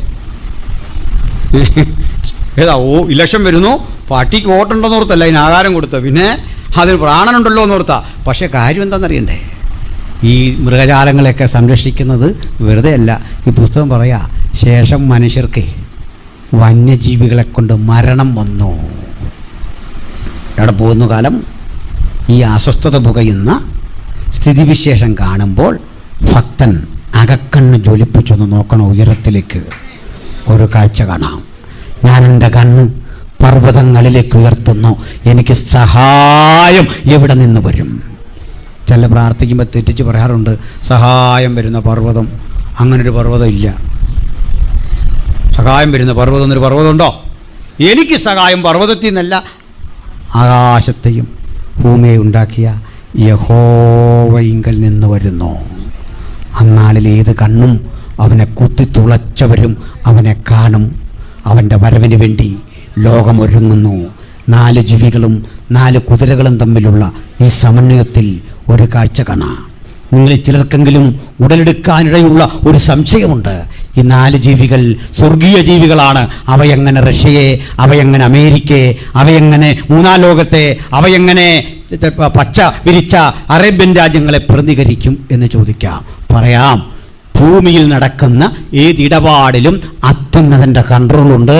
അവൻ ഇഷ്ടമുള്ളവർക്ക് രാജ്യത്വം നൽകുന്നു. തീർച്ചയായും വരാനിരിക്കുന്ന ലോകാധിപതി ഏകാധിപതിയായവൻ്റെ ഉദയത്തിന് ലോകം ഇങ്ങനെ ഒരുങ്ങുമ്പോൾ അതിൻ്റെ മറുവശത്ത് നിന്ന് മറ്റൊരു ശബ്ദം നമ്മുടെ കാതുകളിൽ കേൾക്കാം. ഇതാ ഞാൻ വേഗം വരുന്നു. അവന് വേണ്ടി ഒരുങ്ങാത്ത ഒരാളെങ്കിലും ഇന്ന് രാത്രി ഈ വചനം കേൾക്കുന്നെങ്കിൽ ഒരുങ്ങണം. അവർ യേശുവിനെ പ്രസംഗിക്കണം. അവർ യേശുവിൻ്റെ അനുഗാമികളായി തീരണം. ഒരു കാര്യം ഉറപ്പിച്ച് ഈ രാത്രി ഇവിടം വിട്ട് ഏതൊരാളും പോകാവൂ. അപകട സൂചനകൾ നമ്മുടെ കൺമുമ്പിൽ കാണുന്നു. പ്രത്യാശക്കൊട്ടും കുറവ് വരണ്ട. അപകട സൂചനകൾക്കപ്പുറത്ത് നിങ്ങളുടെ നാവ് യേശുവിന് വേണ്ടി ചലിച്ചുകൊണ്ടിരിക്കട്ടെ. നിങ്ങളുടെ ഹൃദയം യേശുവിന് വേണ്ടി തുടിച്ചുകൊണ്ടിരിക്കട്ടെ. യേശുവിൻ്റെ നാമത്തിന് വേണ്ടി അതിൻ്റെ പ്രകാശനം അത് പൂർണ്ണമായിക്കൊണ്ടിരിക്കട്ടെ. ബഹുമാനപ്പെട്ട ജോസ് പാസ്റ്റർ ഓർത്തുകൊണ്ട് ഞാൻ ദൈവത്തെ സ്തുതിക്കുന്നു. അദ്ദേഹത്തിൻ്റെ ജീവിതത്തിൻ്റെ പല ഘട്ടങ്ങളിൽ ഒപ്പം നടന്ന ഒരു എളിയ സഹോദരനാണ് ഞാൻ. തനിക്കുള്ള മക്കൾ യേശുവിനെ അറിയുന്നവരായി സുവിശേഷ ഘോഷണത്തിൻ്റെ വഴിയിൽ വരാൻ, അവർ യേശുവിനെ അനുഗമിക്കുന്നവരായി വരാൻ അന്നേ പ്രാർത്ഥിച്ചിരുന്നു, യേശുവിൻ്റെ സാക്ഷിയായി മാറാൻ. ഇതാ ആ കുഞ്ഞുങ്ങളിലൂടെ ദൈവം ജോലിസ്ഥലത്താണെങ്കിലും യേശുവിന് വേണ്ടി നിൽക്കാൻ അവസരം കൊടുത്തെങ്കിൽ അവർക്ക് ഭൗതിക നന്മയ്ക്ക് കുറവില്ല. അവരുടെ മാതാപിതാക്കൾ കഷ്ടപ്പെട്ട വഴിത്താരയിൽ സുവിശേഷം അറിയിച്ചു പോയത് ഒരു നഷ്ടമായില്ല എന്ന് ആ വാക്കിലൂടെ തന്നെ കേൾക്കാൻ ഇടയായെങ്കിൽ ഇവിടെ വന്നിരിക്കുന്ന കുഞ്ഞുങ്ങളെ നിങ്ങളും അനുഗ്രഹിക്കപ്പെടണം. നിങ്ങളുടെ നാവിലൂടെ യേശുവിൻ്റെ നാമം ഉയരണം. ഞാൻ ഇന്ന് രാത്രി വിശ്വാസത്താൽ ഇവിടെ ഇരിക്കുന്ന കുഞ്ഞുങ്ങളിൽ ചില വ്യത്യസ്ത അനുഗ്രഹങ്ങളെ കാണുന്നു. അത് കൃത്യമാണ് പറയുന്നത്. ഒരു 10 വർഷമൊക്കെ കഴിഞ്ഞ് ഞങ്ങൾക്കിവിടെ വന്ന് പ്രസംഗിക്കാൻ അവസരമുണ്ടെങ്കിൽ ഇവിടെ സ്റ്റെതസ്കോപ്പ് കാതിൽ തൂക്കിയ കുഞ്ഞുങ്ങളെ കാണണം. IAS കാണണം, IPS കാണണം, ബാങ്ക് ഉദ്യോഗസ്ഥന്മാരെ കാണണം, സയൻറ്റിസ്റ്റുകളെ കാണണം. ആഗ്രഹമുണ്ടോ? എല്ലാവർക്കും ആഗ്രഹം ഉണ്ടാകട്ടെ. സ്തോത്രം. ഈ ഫ്രണ്ട് നിരയിലൊക്കെ അങ്ങനെ കുഞ്ഞുങ്ങളിരിപ്പുണ്ട്, പിന്നിലൊക്കെ കുഞ്ഞുങ്ങളിരിപ്പുണ്ട്. ആഗ്രഹവും പ്രാർത്ഥനയും മതി.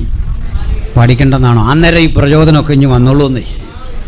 അപ്പം നമുക്ക് തോന്നുന്നു എൻ്റെ കൊച്ചിന് ബുദ്ധിയില്ല, വിവരമില്ല, അറിവില്ല, കോമ്പറ്റീഷന് പോരാ. വേണ്ടെന്നേ. നമ്മൾ ഇന്ന് പ്രാർത്ഥിക്കാൻ പോവാം. അതിനു വേണ്ടി ഈ ഡേറ്റ് അങ്ങ് കുറിച്ചിട്ടോ പ്രാർത്ഥിക്കാൻ പോവാ. സ്തോത്രം. നമ്മളിവിടെ വന്നത് നമ്മുടെ ബുദ്ധിയിലല്ല. ഞാൻ ആദ്യം പറഞ്ഞ പോലെ സമ്മതിക്കുക ഒരു കാര്യം, ഞാൻ പൊട്ടനാണ് കർത്താവേ, അറിവില്ല കർത്താവേ, സമ്പത്തില്ല കർത്താവേ, ഒന്നിനും കഴിവില്ല കർത്താവേ. പക്ഷെ വിഷമിക്കണ്ട, ഞാൻ സേവിക്കുന്നവന് ഇതൊക്കെ ഉണ്ട്. മക്കളെ വീശില്ല എന്നല്ല പറയേണ്ടത്, പപ്പാടയിലില്ല, പക്ഷെ സേവിക്കുന്ന കർത്താവിൻ്റെ മക്കൾ സകലതും ഉണ്ട്. നല്ല കലാലയത്തിൽ വിടാൻ എനിക്ക് ആസ്തിയില്ല എന്നല്ല പറയേണ്ടത്, ഞാൻ സേവിക്കുന്നവനിലുണ്ട്. പക്ഷെ നീ വിശ്വസിക്കണം, നീ പ്രാർത്ഥിക്കണം, ദൈവത്തിനായി നിൽക്കണം. യേശുവിൻ്റെ വരവിന് വേണ്ടി ഒരുങ്ങുന്ന പ്രിയപ്പെട്ട കുഞ്ഞെ, നിങ്ങൾക്കൊരു ചോദ്യം വരാം, എന്തിനാ ഇതൊക്കെ വേണം? ഇതൊക്കെ വേണം. ഇതൊക്കെ വേണം. ഇത് മാത്രം പോരാ. അടുത്തോട് അങ്കിള് പറയാം മക്കളെ, ഞാൻ മക്കൾക്ക് വേണ്ടി ഇപ്പോൾ പറയുന്നുട്ടോ. സ്റ്റെതസ്കോപ്പ് തൂക്കിയാൽ മാത്രം പോരാ. ആ നാവ് കൊണ്ട് യേശുവിനെ പ്രസംഗിക്കണം. അവധി ദിവസങ്ങളെടുത്ത് സുവിശേഷം പ്രസംഗിക്കാൻ പോകണം. ഗ്രാമങ്ങളിൽ പോകണം. കൈകൂലി വാങ്ങാൻ പാടില്ല. രാജ്യത്തെ സ്നേഹിക്കണം, മനുഷ്യരെ സ്നേഹിക്കണം. നമുക്കിടയിൽ എഴുന്നേൽക്കട്ടെ ഫാദർ ഡാമിയനെ പോലെയുള്ള സേവകന്മാർ എഴുന്നേൽക്കട്ടെ. നമുക്കെഴുന്നേറ്റ മദർ തെരേസയെ പോലെയുള്ള ജനസ്നേഹികൾ എഴുന്നേൽക്കട്ടെ. സ്തോത്രം. ഇനി അതാ കാലം, അതാ സുവിശേഷ ഘോഷണത്തിന്റെ ഇനിയുള്ള കാലത്തെ സ്റ്റൈൽ. നമ്മൾ മുട്ടുമടക്കില്ല, എതിർപ്പുകളുടെ മുമ്പിൽ കീഴടങ്ങില്ല. ലോകത്തെ യേശുവിന് വേണ്ടി പ്രസംഗിക്കാൻ നൂതന വിദ്യകൾ അത് പറഞ്ഞിട്ടാണ് ഞങ്ങൾ ആരംഭിക്കുന്നത്. ഈ പടപ്പുറപ്പാടിന് മുമ്പ് ഒരു പുതുതലമുറയെ കാട്ടിക്കൊണ്ട് വിശ്വാസത്താൽ ഞങ്ങൾ പറയുന്നു, ഒരു പുതുതലമുറ രൂപം പ്രാപിച്ചു വരുന്നു, അവർ ശക്തിപ്പെട്ടു വരുന്നു. യേശുവിനെ ഘോഷിക്കാൻ, യേശുവിന് വേണ്ടി നിൽക്കാൻ ആ താല്പര്യമുള്ള കുഞ്ഞുങ്ങൾ എത്ര പേരുണ്ട് ഇന്ന് രാത്രി? ലജ്ജിക്കൊന്നും വേണ്ട, ലജ്ജിക്കണ്ട മക്കളെ. സ്തോത്രം. യേശു നിങ്ങളെ തൊടുക. ഉന്നതങ്ങളിൽ നിങ്ങളെ ലോകം അവിടെ വരകിട്ട് ഒതുക്കാൻ ശ്രമിച്ചോ, അതിൻ്റെ അപ്പുറത്തേക്ക് അവൻ്റെ വരവിന് മുമ്പ് കരുത്തരായി ഉന്മേഷവാനായി അങ്ങനെ നിൽക്കാൻ താല്പര്യമുള്ള എത്ര കുഞ്ഞുങ്ങളുണ്ട്? ഉറപ്പിച്ചിട്ടേ ഞങ്ങൾ ഇന്ന് നിർത്തുള്ളൂ. സ്തോത്രം.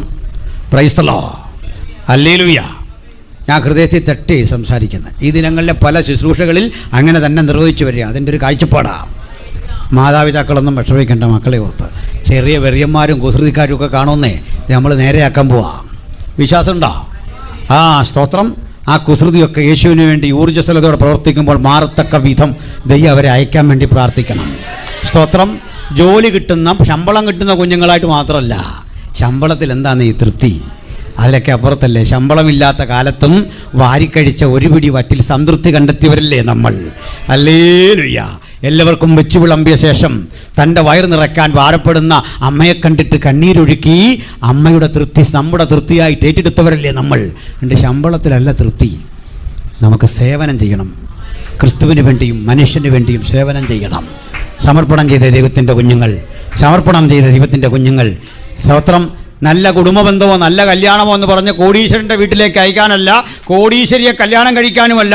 ദൈവകൃപയുള്ള, കരുത്തുള്ള, വിദ്യാഭ്യാസമുള്ള അത്തരത്തിലുള്ള ഒരു ദർശനം കൂടി വരട്ടെ. പ്രവചനപരമുള്ള കുട്ടികളെ, ആത്മനിറവുള്ള കുട്ടികളെ, വെളിപ്പാടുള്ള കുട്ടികളെ, അപ്പം തന്നെ ജോലി ചെയ്യുന്നവരെ, വ്യത്യസ്ത മേഖലകളിൽ പണിയെടുക്കുന്നവരെ, വിശ്വാസത്താൽ വേണ്ട മാതാപിതാക്കളും തയ്യാറാകട്ടെ. ഞങ്ങൾ പ്രാർത്ഥിക്കാൻ പോകുകയാണ്. യേശുവിൻ്റെ വരവെടുത്തു. സ്തോത്രം. അപ്പോൾ ഒരു കാര്യം കൂടി, അപ്പോൾ യേശു കർത്താവ് വന്നാലോ വരട്ടെ, അതിൻ്റെ കാരണം പറയാം. ആ ഉദാഹരണം പറഞ്ഞ് നമുക്ക് നിർത്തിയേക്കാം. നമ്മൾ ഈ ബാല്യത്തിൽ, ഇപ്പോഴത്തെ കുട്ടികൾക്ക് അറിയാത്തൊരു കളി ബാല്യത്തിലുണ്ടായിരുന്നു. ചിരട്ടയ്ക്കകത്ത് മണ്ണുമൊക്കെ നിറച്ചുള്ള ഒരു കളിയില്ലേ പണ്ടത്തെ, പുതിയ പിള്ളേർക്കറിയില്ല. അതെല്ലാം ഈ ഗെയിമേൽ കുഞ്ഞുങ്ങൾ സമയം കളയല്ലേ. നമ്മൾ ഈ ചിരട്ടയ്ക്കകത്ത് മണ്ണുമൊക്കെ വെച്ച് പെൺപിള്ളേരായി ആ മണ്ണുമൊക്കെ ഉടയ്ക്കുന്നത്. എൻ്റെ വീട്ടിലെ ഒരു പെങ്ങളുടെ മോളും ചേട്ടൻ്റെ മോളും കൂടി ഇരുന്ന് ഇങ്ങനെ സാരിയൊക്കെ കൊടുത്ത് കളിക്കുമ്പോൾ അവിടെ ഫോണാണെന്ന് ഒരു കല്ല് വെച്ചിട്ടുണ്ട്. അപ്പോൾ ഒരാൾ ഫോൺ വിളിച്ച് അടുത്ത ആളോട് ചോദിക്കുക, എന്താ കറിയെന്നെല്ലാം ചോദിച്ചു അരക്കുകയാണോ? അപ്പോൾ അടുത്ത ആൾക്ക് എങ്ങനെയാണ് കണ്ടതെന്ന്. നഗലങ്ങളിലാണല്ലോ ഈ സംഭവം. ഇതെങ്ങനെയാ കണ്ടതെന്ന് ഇപ്പോഴും അത് ഓർത്തിട്ട് ചിരി വരിക. അപ്പോൾ അവളെ നേഴ്സൊക്കെ ആയി. ചുരുക്കി പറഞ്ഞാൽ അങ്ങനൊരു കാലം ഉണ്ടായിരുന്നു പണ്ട്. അപ്പോൾ ആ കളിക്കുന്ന കുഞ്ഞുങ്ങൾക്ക് നിങ്ങളതൊന്ന് തട്ടിക്കളയാൻ നോക്കിയേ പറ്റുമോ? തട്ടിക്കളഞ്ഞാൽ അവർ കേസെടുക്കും നമ്മുടെ പേര്. ഭയങ്കര പ്രശ്നം അവിടെ. വീടിനകത്തെല്ലാം മണ്ണ്, എന്തെല്ലാം പരിപാടി, തീ ഊതുന്നു, ഫോൺ വിളിക്കുന്നു, ഭയങ്കര പരിപാടിയായി കൊച്ച്. ഇതിൻ്റെ വിചാരം ഇത് ഒറിജിനൽ ചോറാണ്. കളിക്കുന്ന നേരം അത് ഈ നമ്മളെ ഈ വസ്തുമാറ്റ സിദ്ധാന്തം എന്ന് പറഞ്ഞ പോലെ ഒറിജിനൽ സാധനമാണെന്ന് കരുതിയാൽ ഇത് കൈകാര്യം ചെയ്യുന്നത്. നമ്മളെത്ര പറഞ്ഞാലോ സമ്മതിക്കില്ല. നമ്മൾ കാണാതെ അതിങ്ങനെ ടേസ്റ്റ് ചെയ്യുന്നുണ്ട് അരച്ച സാധനമൊക്കെ. അടുത്ത ആളിന് വിളമ്പി കൊടുക്കും, ഇച്ചിരി തിന്ന്, നല്ലതാണെന്ന് പറഞ്ഞാൽ കൊടുക്കുന്നത്. ഇതെല്ലാം ഇവിടെ നിന്നൊക്കെ പെറുക്കിയതാണ്. നമ്മളെത്ര ബോധവൽക്കരിച്ചാലും അതിന് മാറ്റം വരികയില്ല. പക്ഷേ ഒരു 12:30 സമയമൊക്കെ ആകുമ്പോൾ കിച്ചണിൽ നിന്ന് നല്ല fresh food, chicken fry, fish ഫ്രൈഡൊക്കെ ഗന്ധം വരുമ്പോൾ ഒക്കെ മനസ്സിലായി ആ സംഗതി മാറി. ഇവൾ തന്നെ കാല് കൊണ്ടൊരൊറ്റ അടി ചിരട്ടക്കിട്ട് ഒരോട്ടോ ഓടിപ്പോയി അവിടെ ഇരിക്കും ഭക്ഷണത്തിന്. കാരണം എന്താ അറിയോ? പൊരുളായത് വന്നപ്പോൾ നിഴലായതങ്ങ് പോയി. ഈ ഭൂമിയിൽ കിട്ടുന്നല്ല ഇത്രയേ ഉള്ളൂ മക്കളെ. ഒരു ദിവസം ഇത് തട്ടിക്കളയും നമ്മൾ. പൊരുളായതിനെ